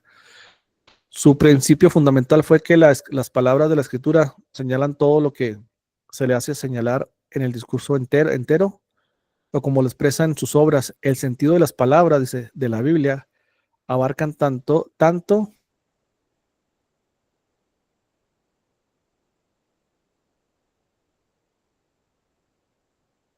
que pues también de repente enfatizaba así de que la Biblia pues tiene varios, y ciertamente la Biblia, o sea, si usted analiza un texto, hermana, el texto puede tener un enfoque o puede tener varios enfoques, pero dentro del mismo pasaje, ¿va? No fuera de él, ni imaginarios, ¿va? Los textos, o sea, usted puede ver un pasaje de la Biblia y puede dar un énfasis, por ejemplo, si ve, por ejemplo, Hebreos 1:3, que dice que Cristo es el resplandor de la gloria de Dios, la imagen de la sustancia, usted pudiera enfatizar en cuanto a la imagen de Dios, Cristo como imagen de Dios, o pudiera enfatizar a Cristo como la sustancia del Padre.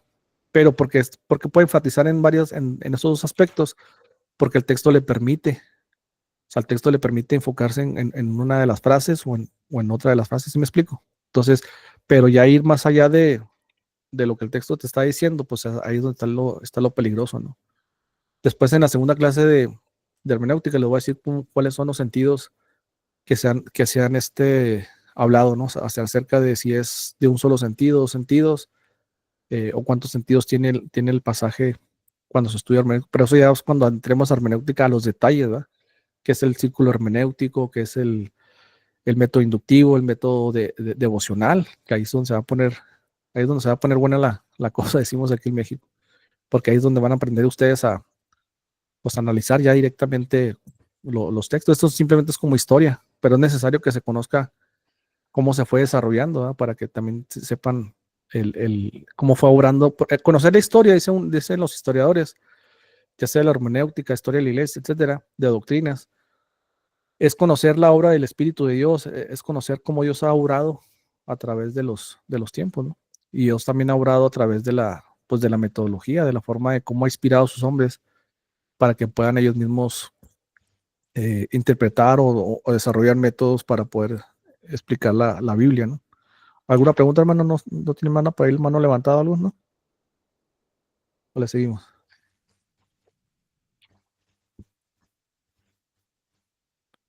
¿Todo bien? Todo bien, no hay nadie que Ok. nadie ha hecho nada, ninguna pregunta. Ok, entonces, los socinianos, ténganlo en mente o escríbalo. Estos hombres empezaron en el periodo confesionista, empezaron a racionalizar la Biblia, ¿va? O sea, racionalizar todo lo que no fuera razonable para ellos estaba fuera. Con Cejus, pues él puso algunos principios, ¿verdad? Como que la palabra se tiene que interpretar de acuerdo al autor, a la época y al propósito. Él iba en contra del prejuicio dogmático, ¿no? ¿Cuál fue el error de este señor? Déjame ver aquí. Introdujo una falsa plural. El error fue ese, ¿verdad? Que se fue a una introducción de pluralidad de significados, que es lo que se puede hacer como Dante Gebel, que le ve significados que la Biblia no tiene. Por ejemplo, otro ejemplo de Gebel. Perdón que lo esté balconeando aquí, pero pues es el que más he agarrado, ¿no? Así de ejemplo, de eisegesis. Una vez él estaba hablando de 4 reyes del libro de Josué. Eran 4 reyes, no sé si exactamente el libro de Josué. El caso que es que menciona 4 o 5 reyes. Entonces, el texto no te dice por ninguna parte que esos reyes son los 5 sentidos del ser humano. Y él empezó a decir que cada rey representaba un sentido del ser humano. O sea, que la vista, pero el texto no te está diciendo jamás. O sea, te está diciendo son reyes y punto, se acabó, ¿sí me entiendes? Sí. Entonces es el sentido. Entonces, de alguna manera, este señor con Cejus, pues hacía eso mismo que Gebel, ¿no? O sea, de alguna manera este señor le veía sentidos así como que, pues que tiene múltiples sentidos. Si son 5 reyes, puede ser que tengan una tipología a los 5 sentidos. Y la tipología sí existen en la Biblia, claro que existen, ¿verdad? Pero siempre y cuando la misma Biblia te los esté, ¿cómo se dice? Te los esté detallando, ¿verdad? No son así como que tipologías que yo me invento, así por ejemplo, ¿qué tipo de tipologías hemos visto con la apologética católica? Cuando ellos quieren defender a María, ellos ven una tipología del arca, ¿no? No sé si les ha pasado, que dicen que María es el arca, ¿no? Entonces, eso quieren ver, en el arca ellos quieren ver ese sentido, o sea, de que la arca es María y empiezan a ver ahí como que similitudes, ¿no? Miras que María, el arca cargaba la presencia de Dios, María también en su vientre cargó a Cristo. O sea, entonces empiezan a armar su exégesis a través de ver paralelismos pues que no están en la Biblia, ¿no? Entonces, consejos, pues tenía ese efecto.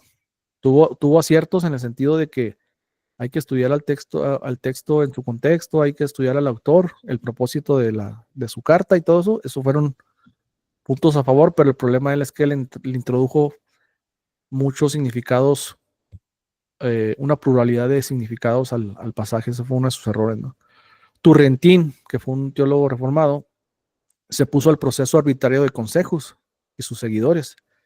O sea, el encontrar múltiples sentidos a la Biblia, pues te hace también ser un intérprete arbitrario, ¿verdad? Porque tú dices, si son 5 reyes y, pues yo le quiero poner 5 sentidos, pues ya estás haciendo una interpretación privada y, ¿cómo se dice? Y personal, ¿verdad? Del pasaje. Entonces Turrentín se puso al proceder arbitrario de consejos y sus seguidores, enemigo de los sentidos imaginarios, dice aquí el Berkov. O sea, que él le daba sentidos imaginarios a la escritura, que esta escuela iba descubriendo. Insistió en que la Biblia debe ser interpretada sin ningún prejuicio dogmático, Torrentín, con la ayuda del análisis y la lógica. En esto ejerció una profunda y benéfica influencia. Eso fue el aporte de Turrentín, que también responde a consejos. ¿Todo claro hasta ahí, hermanas? Ok. Todo bien, entonces. Ok, Sí. entonces vamos a avanzar aquí para ir cerrando. Pasamos al periodo histórico, hermanas. El periodo crítico se conoce, ¿va? Aquí sí le puse fecha, le puse más o menos el siglo XVIII, XIX, ¿va? En esta época nace la época de la Ilustración, ¿va? Este periodo es ultra racional, o sea, ya se empiezan a despegar de lo, como que de lo dogmático, ¿no? En cuanto a la cultura general de la humanidad. Y obviamente pues también influye en la hermenéutica, ¿va? De los cristianos para esa época. En este punto dice, había confianza extrema en la razón humana. Ojo, hermanas, aquí voy a hacer un paréntesis. La razón humana, hermanas, no está peleada con las escrituras. Dios nos ha dotado de intelecto, ¿va? Nos ha dotado de inteligencia. No está peleado con la escritura, pero hasta cierto punto, ¿va? Porque hay cosas que no podemos, inclusive el mismo Tomás de Aquino, que era un filósofo y teólogo, decía que hay cosas que se escapan del razonamiento. Por ejemplo, tener un Dios en tres personas o un Dios tripersonal, pues escapa hasta cierta forma, escapa de nuestra razón, ¿verdad? Entonces no todo lo podemos racionalizar ni pasarlo por el filtro de la razón. O sea, hay trinitarios, teólogos y filósofos que han tratado de darle explicación razonable, ¿va? A la Trinidad, y lo han hecho de manera muy, muy buena, pero sí hay cosas que sí de plano, sí no las aceptamos porque es revelación de Dios y porque así la palabra de Dios nos lo dice, ¿no? Entonces, pero el racionalismo que estos hombres proponían, hermanas, fue un racionalismo que hasta la fecha ha hecho mucho daño a la teología liberal que tenemos en la actualidad. Hay mucha teología liberal que usa mucho el método racionalista. Por ejemplo, estos hombres, cuando ven que Jesús caminó sobre las aguas, ellos no quieren ver esto como un hecho sobrenatural. Ellos hasta la fecha, los racionalistas, ven este evento como algo que tiene lógica. Ellos explican este evento como que si Cristo estuviera, o sea, dicen, creo que estaban en la oscuridad, dicen, ellos no podían ver el fondo del mar. Y Cristo, dice, estaba caminando por una superficie muy, muy bajita. Dice, a ellos le dio la impresión de que Cristo estaba caminando por encima del agua. O sea, a lo que voy es que quieren hallarle una explicación racional y quitan lo sobrenatural de los eventos. Ese es un extremo, ¿va? Inclusive han llegado a decir que Adán y Eva es un cuento, o sea, que realmente no existieron. Para que vean cómo desde estos siglos empieza eh, esa forma de pensar, de racionalismo, empiezan a razonar todos los milagros, todos los eventos de la Biblia, le empiezan a dar un sentido, ¿verdad? Para explicar lo sobrenatural. Aquí dice una hermana comentó algo, no alcanzo a verlo. ¿Dónde están los comentarios? Acá está. ¿La razón no Apen- acepta la fe? ¿Lo que dice la hermana? ¿Es pregunta o es afirmación? No sé No, si. es afirmación. Le digo que hasta cierto punto, ¿verdad? O sea, no está peleada la fe y la razón, ¿verdad? O sea, no están peleadas. De hecho, por ejemplo, los debates con ateos, de hermanos que son filósofos cristianos, se llevan a cabo desde la pura razón. Porque a un ateo tú no le puedes decir, no, pues dicen Primera de Pedro, no dicen Génesis, pues ellos no te van a aceptar la Biblia como algo de autoridad, pero se aceptan la lógica y entre la lógica también hay muchos argumentos muy buenos para defender la existencia de Dios, ¿verdad? Entonces, no del todo, la razón no se opone del todo a la fe, pero sí digo, sí hay dogmas que creemos como la Trinidad, la unión hipostática de Cristo, que escapan de la razón, hasta cierto punto, obviamente, ¿va? Entonces, por eso digo que la fe y la razón no están peleadas del todo, se tienen que armonizar, pero siempre debemos de poner la revelación de Dios, es decir, la palabra, como superior al razonamiento, ¿no? Mm. En ese punto sí tenemos que estar claros de que la razón no se pelea, pero la Biblia es la máxima autoridad en cuanto a lo que debemos de creer, ¿va? Dice el otro punto, dice, crítica de la Biblia como un libro humano. También se empieza a criticar, hermanos, en esta etapa, la Biblia como un libro humano, ¿va? Se ve la Biblia como cualquier otro libro histórico. O sea, se le empieza a perder como que el sentido, pues, de que es divina la Biblia, ¿no? Que es palabra de Dios. Para esa época se empieza a ver eso. Te digo que ahí nace la idea de que hay teólogos en la actualidad que creen que el relato de Adán y Eva no fue real. ¿Por qué? Porque aquí nace precisamente esta crítica, por eso se llama el periodo aristorio crítico, ¿no? Empieza también otro punto, es la negación de los milagros y lo sobrenatural, como les decía. El ejemplo de Jesús caminando sobre el agua. Ahí le quieren encontrar una explicación física, ¿va? Más que sobrenatural. Empieza la desconfianza hacia las autoridades eclesiásticas y la doctrina tradicional. Aquí, hermana, la que preguntaba ahorita, Mónica Cárdenas, aquí es donde empieza el solis, o sea, empieza desde los pietistas atrás, pero empieza, o sea, aquí cobra más fuerza el solicismo bíblico, ¿va? O el biblicismo. Como empiezan a cuestionar todo lo sobrenatural, empiezan a cuestionar si la Biblia realmente es divina o es un invento humano, pues obviamente con más razón empiezan a criticar lo eclesiástico y lo doctrinal, ¿va? La tradición. Aquí es donde empieza a darle más fuerza al solicismo bíblico o al biblicismo. Empieza la influencia de la filosofía racionalista y del liberalismo teológico. Uno de los principales para esta época de los filósofos fue Kant, Hegel, evolución del pensamiento religioso. Aquí el hermano Pacheco me platicaba, inclusive está en su libro, en el libro que él, cuando él se hizo ateo, bueno, que descreyó, dice que él descreyó por un tiempo. Gran parte de la influencia de que él haya descreído fue esto. Empezó a leer a Kant, a Hegel, a Marx. Entonces estos hombres cuestionaban mucho pues todo esto, ¿no? La forma de la escritura, la forma de si realmente era divina, si no era divina, cuestionaban principalmente la resurrección de Cristo. Que si usted no se han leído el libro del hermano Pacheco, eso fue lo que le hizo ruido a él, el cuestionar precisamente la resurrección de Cristo. Así es. Se empezó a enfocar tanto en eso por la influencia de estos hombres que pues al final de cuentas él dice que pues ya sabemos la historia, ¿no? Pero eso fue lo que influyó precisamente. ¿Por qué? Porque estos hombres cuestionan Hegel, Kant, todos esos hombres de aquí, Marx, cuestionan si realmente Cristo resucitó, si no resucitó, si fue un mito, fue un cuento. Y Pablo dice, va, en la Biblia que si Cristo no resucitó, pues vana es nuestra fe. Es decir, atacan principalmente el núcleo del cristianismo, que es, pues si Cristo no resucita, pues la Biblia no tiene ningún sentido. No. Ningún sentido. Toda la fuerza de la Biblia está en la resurrección de Cristo. Por eso Pablo dice, no tendría razón nuestra creencia si Cristo no resucita.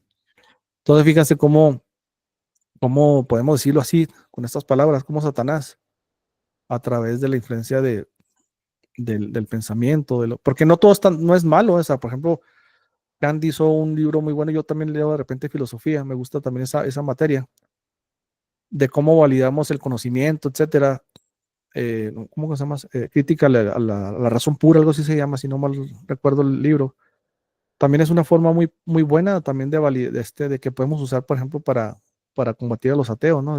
Porque dicen los empiristas, todo lo que debemos de creer solamente se tiene que validar científicamente. Entonces Kant tiene un método que dice, no, hay cosas que se validan, conocimiento que se valida a priorísticamente, es decir, como los números, las matemáticas, hay cosas que no necesariamente se tienen que validar empíricamente o con los sentidos. Tienen sus puntos buenos, obviamente, pero tienen sus puntos que también pueden desviar a la persona a otro punto. Por eso digo, no le tengan miedo a la literatura filosófica, hermano.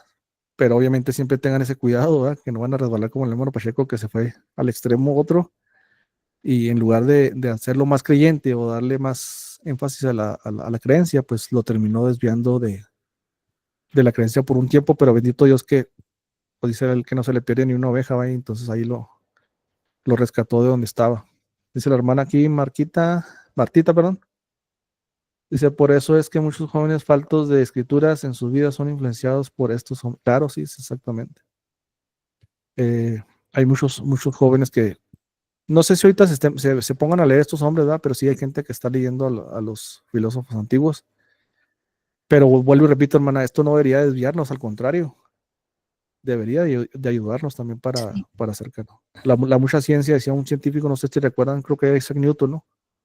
Que decía que la poca ciencia te aparta de Dios y la mucha ciencia te acerca. Entonces, en ese sentido, si hacemos un buen equilibrio y siempre ponemos a la escritura como primer lugar y a la literatura humanista o filosófica debajo, pues siempre vamos a tener el cuidado de que esta predomina sobre esta, ¿no? Entonces todo lo que no esté de acuerdo con la escritura, pues tiene que ser desechado, ¿no? El último punto dice resultados negativos para la teología cristiana, ¿verdad? Se debilitaban cristianas como la resurrección, lo que les decía ahorita, y la interpretación de la Biblia. O sea, ese era el problema de esta época, del periodo histórico crítico de la razón, ¿verdad? Entonces se empezó a criticar todo, pues todos estos, la resurrección principalmente y la inspiración bíblica, ¿verdad? Y pues eso yo creo que eso fue todo, hermano, de aquí de la presentación. Fue un periodo tóxico, en otras palabras. Sí, bastante, bastante. Sí, Sí, pues ¿no? se imagina, se cuestionó la Trinidad, la resurrección, Sí.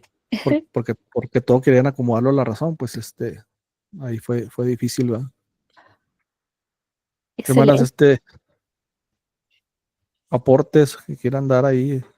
Digo, esto es, a lo mejor esperaban ustedes ya entrar directamente a la hermenéutica, ¿no? ¿Qué es hermenéutica? ¿Qué es el método inductivo?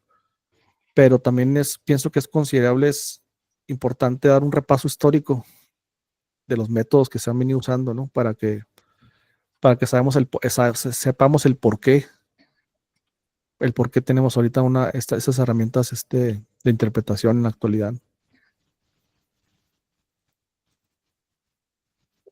Excelente, profesor.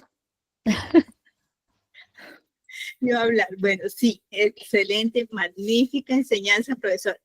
Sí, de repente, pues yo en lo personal sí pensaba que iba a ser de una vez a los conceptos hermenéuticos, porque muchas veces, bueno, en lo personal sí, me cuestan mucho los términos, entonces uno como que la historia como que la deja a un ladito, pero la verdad, profesor, estuvo estupenda, el recorrido que nos hizo, bueno, de mis notas, veo, no sé si estoy equivocada, veo que la interpretación bíblica hizo un largo camino,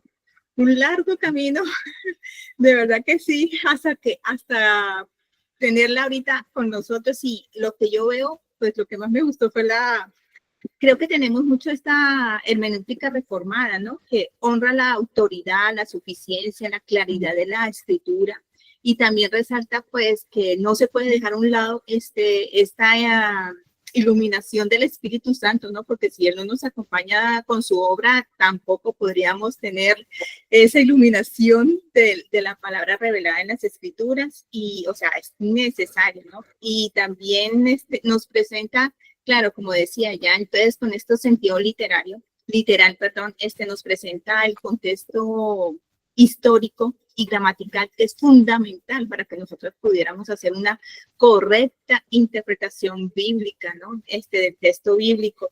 Y obviamente todos estos elementos nos lleva creo que es necesario que cada una de nosotros lo sepamos porque nos llevará siempre a conocer más a Dios, a conocer su palabra, su voluntad, y para que podamos vivir correctamente como Él nos ha dicho, y también lo que muchas iglesias, denominaciones se ha perdido es ese sermón cristocéntrico, ¿no? Como decía, si no exagerar que en todo pasaje encontremos a Cristo, pero sí es necesario a ese sermón cristocéntrico.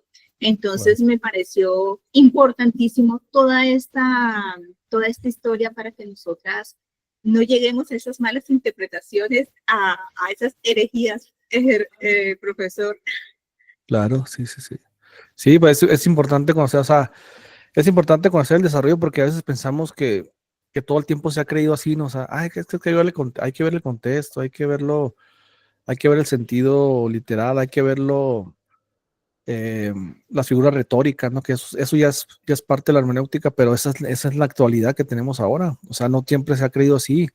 Entonces, hablar de la historia es, por ejemplo, si se fijan, empezamos con los judíos, ¿no? Cómo ellos veían la interpretación, cuál fue el error de ellos al usar ¿cómo se dice? La oración, la tradición oral, que le empezaron o sea, la exégesis que ellos hacían de la tradición oral le dieron el mismo peso de lo escrito, entonces eso fue el error. Entonces, por eso es necesario conocer todo así, porque hay gente que dice, en la actualidad dice, no, pues hay que aplicar la hermenéutica, claro que hay que aplicarla, Pero si tú no conoces el desarrollo, pues no vas a entender por qué se cita a veces a los padres, por qué se cita a veces a los judíos, por qué se cita a veces eh, porque hubo tanto atraso en la Edad Media, porque el sentido cuádruple que vimos ahí, pues no era un buen método, ¿verdad? No era una buena forma de interpretar. Entonces vemos mucho atraso en la Edad Media. Y vemos también por qué el católico razona de alguna manera así. ¿Por qué razona así? Porque pues siguen teniendo ese método, o sea, que la iglesia es y la tradición son la óptica por la cual tú tienes que hacer tu ejercicio de exégesis. Entonces, todos esos datos tienen que saberlos las hermanas. Y ya después, una vez que conocen esto, ahora sí vamos directamente a lo que es la hermenéutica, la definición de la palabra, cuántos tipos ¿cómo se dice?, de figuras retóricas tiene la Biblia, cuántas figuras literarias, las metodologías, el método inductivo, el método... creo que aquí también tenía esa parte y no lo pasé en la presentación. Pero sí le iba a mencionar así nada más de pasadita, ¿va? Que lo que era el círculo hermenéutico, ¿va? O sea, cómo se aplica el círculo hermenéutico. Pero ya si Dios permite en otra segunda presentación, pues ahí ya presentamos con más detalle todos los métodos, ¿va? Interpretativos, el método inductivo, inclusive podemos dejar ejercicios para que las hermanas empiecen con el método devocional, que eso es lo más importante para empezar a reflexionar la palabra, que se interiorice en nuestro ser, en nuestra mente, en nuestro corazón. Yo estoy dando esa clase en la escuela de formación de la iglesia y he visto muchos resultados. Los hermanos están muy contentos porque el método deductivo es un método muy sencillo, o sea, de seguir los pasos, pero es muy beneficioso porque da crecimiento personal. Yo he visto hermanos que lo aplican para esposos que ellos toman las riendas y interpretan un pasaje con el método devocional y lo usan para el método, digo, para el culto familiar. Y sí ha habido crecimientos, a pesar de que tenemos lo que va este año con el método devocional. Hay hermanos que ya me han dicho que han visto bastantes resultados y crecimiento en aplicar esa forma de interpretar. Hermana Max iba a comentar algo. No.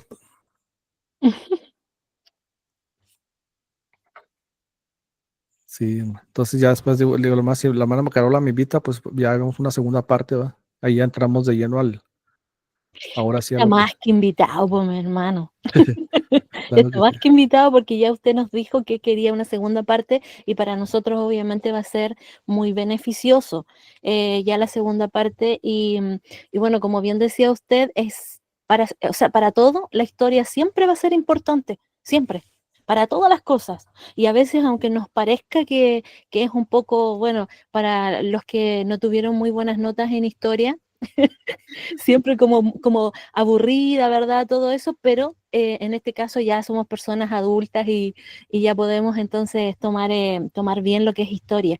Y la verdad que nos ayuda bastante.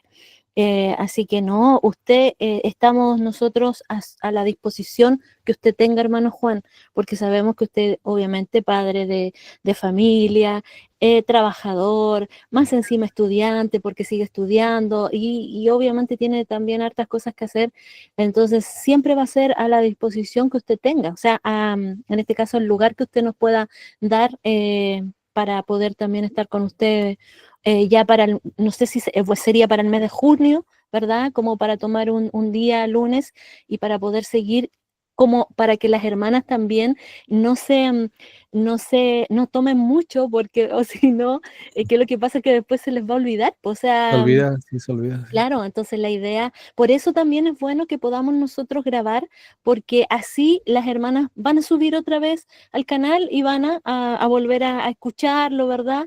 Y eso también nos sirve bastante. Claro, sí, sí, sí. De hecho, quiero pasar esta clase, o sea, volverla a hacer, mejor dicho, ahí en el canal de Predicadores Positivo, para las hermanas que yo creo que muchos, pues la hermana Carola sí me conoce, ya ¿Sí? está ahí suscrita. La hermana Mónica, no sé si también por ahí nos siga. Sí, Y las hermanas que no están ahí, pues ahí pueden verlo. O sea, dicen que cuando expones la segunda vez el mismo tema, pues lo haces mejor porque ya los pusiste una vez. Entonces, si me pasó algún detalle ahí, pues ahí puedo reafirmar los puntos que se me hayan pasado, ¿no? Claro. Entonces voy a tratar de volverlo a exponer desde cero otra vez ahí en el canal y dejarlo como archivado como hermenéutica 1 y así ir haciendo Una serie, el archivo, ¿no? O sea, sí, ajá, una serie, exactamente. ¿En qué canal, justamente, hermano? sí. Se llama ¿En qué canal? Predicadores Positivos de YouTube. Ahí estamos también. Ahí vamos a subir después al grupo, vamos a subir el canal del hermano. Entonces así usted se puede bueno, con uno de los videos que tiene, porque tiene es bien bueno el canal del hermano Juan. Hay harto contenido. Sí, ahí vamos a enviar, hermana Martica, vamos a enviar el enlace del hermano al grupo de WhatsApp para que entonces ustedes Hermana, después también me puedan faltó, comentarle. perdón, Sí, la diga interrumpí, nomás. sé que se trabó No, no, dele nomás. me faltó recomendar libros, hermanas, por si quieren este es un libro, o sea, es como tipo cuadrillo, no es el libro original, pero pues es el de, híjole, nomás que como tengo en la pantalla al revés, es el de Luis Berg, a ver si lo puedo compartir aquí, no. ¿Es de Berkov? Sí, el de Berg, ¿Sí? Sí. ese fue la información que yo puse aquí, casi la mayoría fue del libro, déjame ver si lo puedo compartir rápido aquí ¿Usted porque cree es que bueno ese también. lo podamos conseguir en PDF, hermano? Sí, por ahí debe de estar en PDF. Hay una hermana que consigue muchos PDFs así. Si lo consigo yo, ya se lo paso a usted y usted se lo pasa a las hermanas. Ya, muy bien, muy bien. Yo lo voy a tratar de buscar igual, a ver si en una de esas lo podemos encontrar. Ahí se ve, mire, este es el libro. Ahí se ve pequeño, pero ahí está. Se llama Principios de Interpretación Bíblica, del autor es Luis Berkov. Luis Berkov. Y si quieren otro muy sencillo, aquí se lo tengo aquí en físico, déjame ver si alcanzo.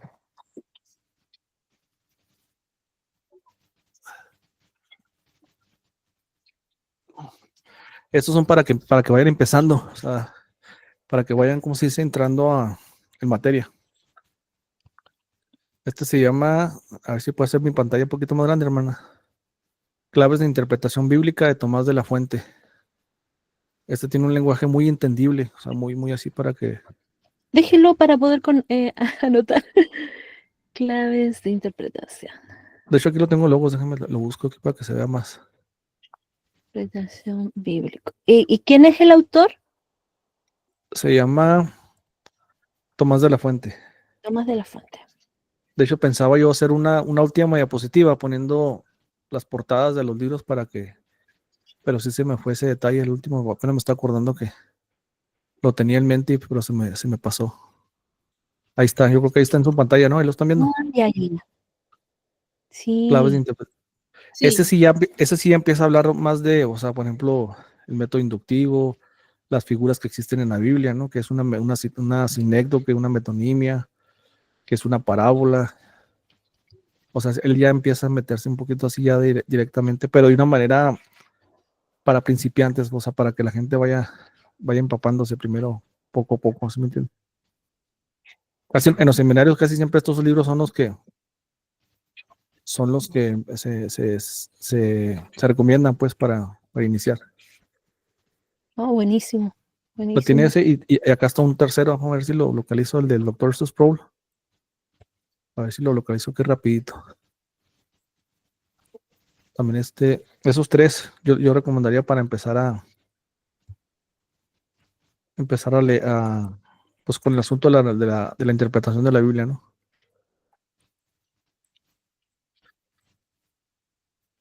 Es que tengo mucho de Sproul, no sé, a ver si lo encuentro aquí.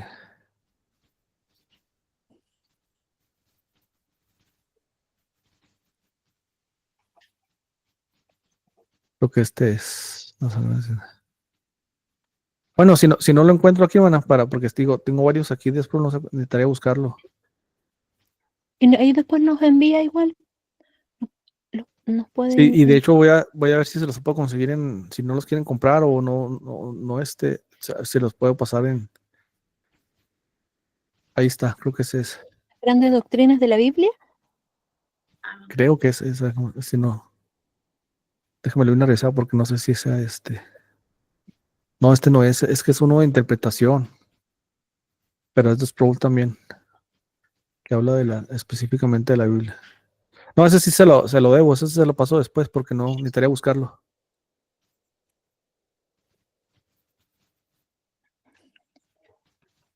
Ese sí se lo paso después. Ya. Pero con esos dos que... Ah, aquí está. Este sí va a ser. Sí lo encontré de casualidad aquí rapidito. Ahí está. Se llama Cómo estudiar e interpretar la Biblia.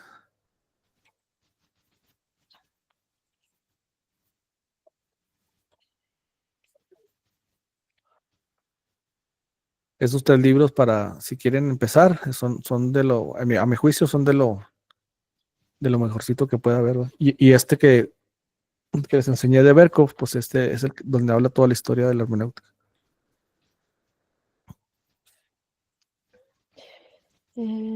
Ese dijo, ¿cómo se llama ese principio? Principios de... El de Berkov. Interpretación. ¿Sí? Mm. Aquí está, aquí está, lo tengo abierto. Ahí está, en pantalla. Principios de interpretación.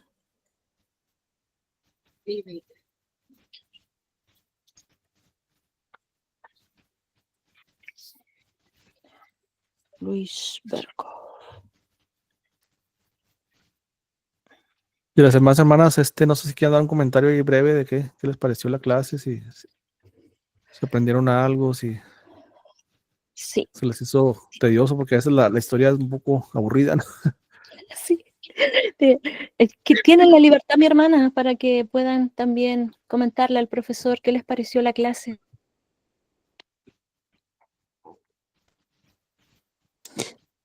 Yo otra vez. Yo creo que la historia bueno, lo que acabamos de ver esta noche es de suma importancia para entender lo que se viene después, ¿verdad? Y la hermenéutica, a mi parecer, es de suma importancia para aquellos que predican y para los que enseñan, ¿verdad? Porque de alguna forma tiene que haber una alineación a lo que las escrituras quiere decir, no a lo que yo crea que quiere decir. Y sí, muchas gracias, maestro. Y yo seré una que me voy a suscribir al canal porque no tenía idea de ese canal. Así es que iré después a YouTube. Ah, muy bien, hermano, bienvenida, sea ahí. Sí, pues es un medio por el Gracias. cual también estamos compartiendo ahí enseñanzas y palabra de Dios y todo eso. Mi canal por lo general trato de hacerlo así, o sea, de que sea más educativo. De repente tenemos ahí programas que pues son de contienda, ¿va? Con apologética, pero por lo general el 90% más es más así pues de transmitir conocimiento. Tengo algunos análisis, a mí me gusta mucho analizar el texto griego. Tengo esa fascinación por ir a los originales, entonces por ahí hay algunos análisis para que también vayan viendo cómo se analiza un texto desde el griego, ¿no? Su oración, su sujeto, predicado. También es muy interesante esa parte, ¿no? No a todos les gusta, yo sé que también es poquito tedioso, pero a la gente que le gusta ir así más a profundidad en cuanto a los originales, pues son gente que me ha dicho, oye, está muy interesante también la parte del griego, ¿no? Pues hermanos, si no hay más que agregar ya. Sí, está la hermana Maxi y la hermana Ujú. Margarita que quieren Adelante. también decir Ah, algo, sí, hermano. tiene la mano levantada, sí.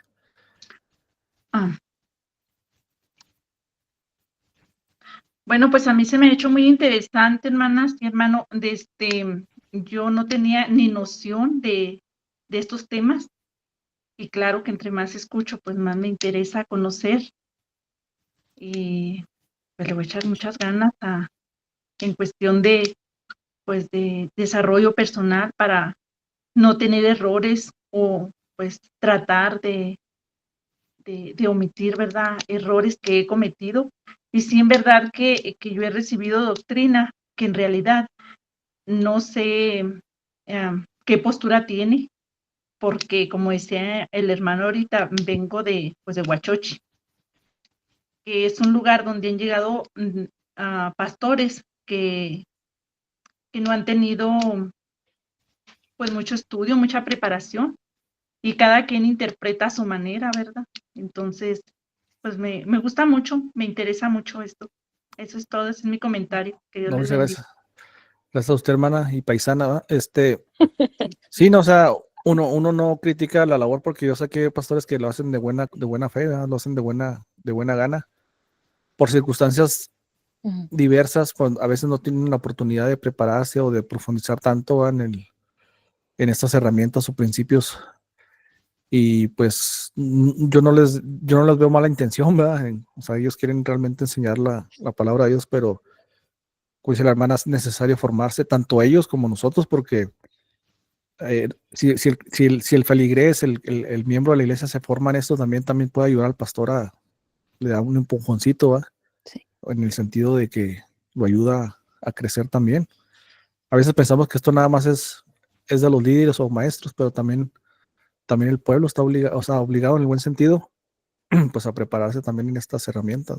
Digo, esta materia yo sé que historia como que a veces no es muy atractivo porque pues es pura historia de cómo se fue dando, ¿va? Es necesaria, claro que sí, pero ya cuando empecemos a entrar así, ahora sí a lo bueno, o sea, de usar los pasajes, inclusive hasta podemos dejar tarea, ¿va? Analizar un texto y ustedes mismos le van aplicando los pasos para poder interpretar. Ahí es donde se va a poner ya más interesante el asunto. La otra hermana. Mi hermana Margarita. Buenas noches a todas, a mi hermano también. Perdón por entrar tardecito y por estar sin cámara, pero estaba ocupadita y ya estoy acostadita. Agradecerle al hermano, la enseñanza estuvo muy buena, a pesar que anduve para todos lados, pero muy buena la enseñanza, sobre todo lo que está hablando de lo que, ay, se me fue la palabra, pero la enseñanza que le está, y sobre todo de los libros, me encantaron. Ojalá pudieran subirlo al grupo, porque sería muy importante para poder aprender aún más de la palabra de Dios y de la enseñanza que el hermano ha dado, de lo que es teología, de todo lo que le está hablando ahora. Así que le agradezco, hermano, muy interesante su enseñanza. Ojalá siga enseñándonos para poder seguir aprendiendo. Así que Dios le bendiga grandemente. No, gracias a usted, hermana, también por su presencia, va, y y pues para eso estamos, hermano. Dios ha puesto a nosotros el querer como el hacer, va, pues, para compartir con el pueblo de Dios y poder ser también, pues, de bendición para otras personas también. Hermana María igual tiene su manito levantada, mi hermana. Hola, nuevamente. ¿Hay alguna hermana por ahí que tiene el micrófono encendido? No, ya lo apagó. Que se está... Sí, ya lo listo, apagó. listo. Mm. Bueno, yo quería agregarle, pues, yo soy de Venezuela y yo tengo un título de licenciada en teología pastoral, pero Nuestra pastora. de verdad le puedo decir que el nivel de estudio en el cual uno se empieza a formar, por eso es lo que sucede con los pastores que, como usted dice, que no tienen una mala intención, porque en realidad uno no lo hacía con mala intención, uno pensaba que lo estaba haciendo correcto, porque es la manera como la enseñan, ¿ves? Pero cuando uno empieza a profundizar y a darse cuenta de la realidad de la palabra y que no es un cuento ni fantasía, ni emociones, ni es lo que yo piense, ni lo que yo considere, entonces ahí es donde verdaderamente empezamos a entender. Entonces, por lo menos yo le doy la gloria a Dios y no minimizo a ninguna persona, a ningún pastor, a ninguna persona que tenga, como decir, menos conocimiento de la palabra de Dios. Pero lamentablemente, ¿verdad? Como yo coloqué allí un comentario, que la distorsión de la palabra de Dios, eh, en vez de acercarnos al Señor, nos hace es más bien estar lejos de Él. Claro. Porque nos acercamos más al hombre que a Dios al oír ese tipo de mensajes emocionalistas Y bueno, ya las hermanas conocen mi historia, que yo era pastora y todas esas cosas, Pentecostés y todo eso, pero bueno, yo fui aprendiendo la palabra de Dios a nivel de la reforma y todo eso, poco a poco. Y ahorita me mantengo con mi esposo con enseñanzas presbiterianas, ¿ve? Entonces, yo digo que así como Dios trató conmigo, ¿verdad? Porque no es fácil de repente explicarle a una persona que de repente esté haciendo, dando el mensaje pintoresco, emocional y todo eso del burrito y que le ponga nombre y todas esas cosas y le ponga fantasías y estrellas y hable 500.000 lenguas. Para, tú sabes, ponerle sazón a la cosa, como dice, fuego de Dios. este, pero realmente, cuando nosotros entendemos la palabra y la entendemos coherente, ya ese tipo de mensajes nos parecen como un poco como que, wow, Dios mío santo, que Dios nos ayude. Pues y así como yo llegué y Dios trató conmigo porque yo era de ese grupo, ¿eh? Entonces, yo considero que, o sea, las enseñanzas son importantes y que usted se pueda mantener enseñando siempre también, ¿verdad? Como varón de Dios a nuestro grupo, porque es importante que siempre los varones, ¿verdad?, estén enseñando. Es algo que he aprendido en la palabra de Dios. Y así como yo llegué, puedan llegar otras personas. Por lo menos aquí en Venezuela, yo no me congrego en ninguna parte ya, porque yo era pastora juntamente con mi esposo, él era apóstol de eso de antes, pero nosotros pues entendimos realmente la palabra de Dios. Mi esposo ya conocía parte de la palabra de Dios, pero él continuaba allí por el mismo movimiento, ¿ves? Que se mueve aquí en Venezuela. Pero bueno, tomamos la decisión de verdaderamente escudriñar las escrituras como tiene que ser. Él tiene un grupo también en el Facebook, mi esposo, él aperturó un grupo, y él allí, ¿verdad? Lanza contenido bíblico y enseñanzas bíblicas por ese grupo. Y él, pues, me empezó a instruir a mí y empezó a instruir a otros hermanos más que están lejos de aquí, de esta ciudad de Caracas. Ellos se encuentran en otra ciudad, pero ellos por vía de WhatsApp, ellos aprenden con mi esposo, que él es el que enseña. Y bueno, es importante pues aprender, entender la palabra de Dios, dejar, ¿verdad?, que sea el Señor y que no nuestro propio entendimiento, porque a veces a nosotras, bueno, no sé, como mujeres, a mí me costaba mucho entender esto de que no existían pastoras y todo eso, pues. Entonces, bueno, estudiando la palabra de Dios, fui entendiendo, ¿verdad? Fui abriendo, o sea, dando ¿cómo decir? Dándome esa oportunidad de poder escudriñar más allá y ver y darme cuenta que es verdad lo Claro. que está escrito allí. Entonces, eso, pues, que es también el nivel de estudio en el cual a veces nos malformamos desde el comienzo, y yo digo, no, Aguara, ojalá yo hubiese conocido bien desde el principio y quizás no hubiera errado tanto en el camino. Digo que, bueno, nuestro trabajo en el Señor no es en Es vano. parte de la formación, hermana, de las ovejas, ¿verdad? Y como dice usted, Exactamente.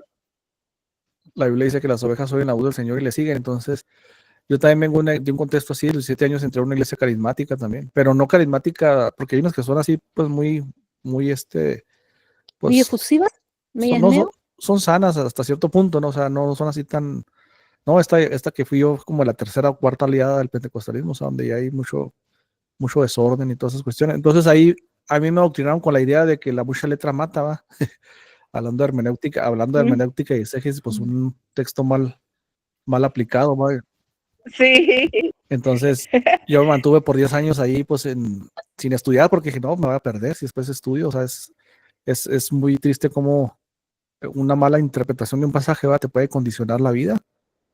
Yo no estudiaba. Exactamente, de hecho, disculpe que lo interrumpa, Sí, no. de hecho con ese texto precisamente fue que yo empecé a estudiar la palabra de Dios con ese texto de la mucha letra mata y todo eso, porque enseñan, ¿verdad? En la iglesia carismática, yo tampoco estaba en una así tan desordenada, pero sí eran así emocionales, pues. Ujú. Ellos decían que si uno se ponía a estudiar mucho la Biblia, entonces el espíritu se iba a morir, que no sé qué, y broma. Apagaba. Y cuando yo en verdad entendí esa palabra, hermano, mire, que era lo que significaba todo lo de la letra, que era la ley que mataba Ujú. y todo eso, mire, yo me puse a llorar porque mi esposo me estaba explicando y yo estaba terca. Y yo le decía que no, que no, que no, que no, que no, y él se quedó como adormitado en el momento que me estaba enseñando, se quedó dormido, y yo me quedé como con la broma, con la espinita, y empecé a leer otra vez, y empecé a escudriñar y a buscar, y eso, y broma, cuando yo me doy cuenta, yo me puse a llorar, y yo dije, ay, Dios mío, uno se mete en unos problemas ignorantemente, sin saber, pensando que y uno, después yo me puse a analizar, pero ¿cómo la palabra de Dios te va a Pues matar? claro. ¿Ah? ¿Cómo la palabra te va a Mata, matar? mata, pero Porque el espíritu mata es la la ignorancia, ¿no? palabra de Dios, es Cristo, pues es Cristo que da su palabra, ¿ves? Entonces, Claro. él no va a matar, o sea, ¿cómo estudiar la palabra de Dios te va a matar? Más bien te va a dar vida, ¿ves? Y entonces Exactamente. allí es donde yo empecé y bueno, ya por ahí ya voy para 2 años ya. No, pues gloria a Dios, hermana, gloria a Dios. Y digo, yo también ese camino también lo he seguido. O sea, guardo cosas que también son rescatables. Por ejemplo, el carismático tiene mucho Así es. ahínco en la oración, tiene ese fervor, involucra el corazón. Yo no he dejado de ser pentecostal en mi forma de orar, de meter la parte emotiva, la parte del corazón. O sea, yo sigo siendo un presbiteriano, pero con el corazón de un pentecostal, ¿verdad? Así Que es. después, si Dios quiere, vamos a hablar de las 3 esencias que hacen de una iglesia sana, que es la ortopatía, la ortodoxia y la ortopraxis, ¿verdad? Entonces, a veces cada denominación tiene como un punto fuerte en una cosa, pero descuida la otra parte. Entonces, el pentecostalismo me quedé con esa fuerza ortopática de saborear la palabra, disfrutar la oración, pues esa parte, ¿va? Que hay que reconocer que también tienen una parte rescatable en ese sentido, ¿va? Claro. Y con la ortodoxia presbiteriana, pues imagínense, o reformada, pues es una bomba, ¿no? Es una bomba que se puede combinar. Entonces, hermanos, si no hay más que agregar tengo que salir también yo aquí de la casa. Entró mi esposa, no sé si fijaron, estaba dando carrilla, decimos aquí en México. Sí. Ya te está llamando. Ay, hermano Juan, antes de que se vaya, queremos Sí. despedirlo con una oración, pero no antes agradecer primero a Dios por su vida, gracias por su disposición, por su enseñanza. Nos ha quedado muy claro que solamente una interpretación la que Dios nos las ha dado, y también nos da como un anhelo, una esperanza de volverlo a tener para seguir con la segunda clase. Entonces, Claro que sí. agradecidas todas con el tiempo, con su vida, con su ministerio, por su familia, y porque también fue quien nos prestó este espacio para que lo pudiéramos tener aquí. Entonces me gustaría que la hermana Maxi nos guiara en oración para despedir al profesor, por favor. Claro. Nuestra paisa. Sí. La paisana, sí. Sí. Tienen privilegio.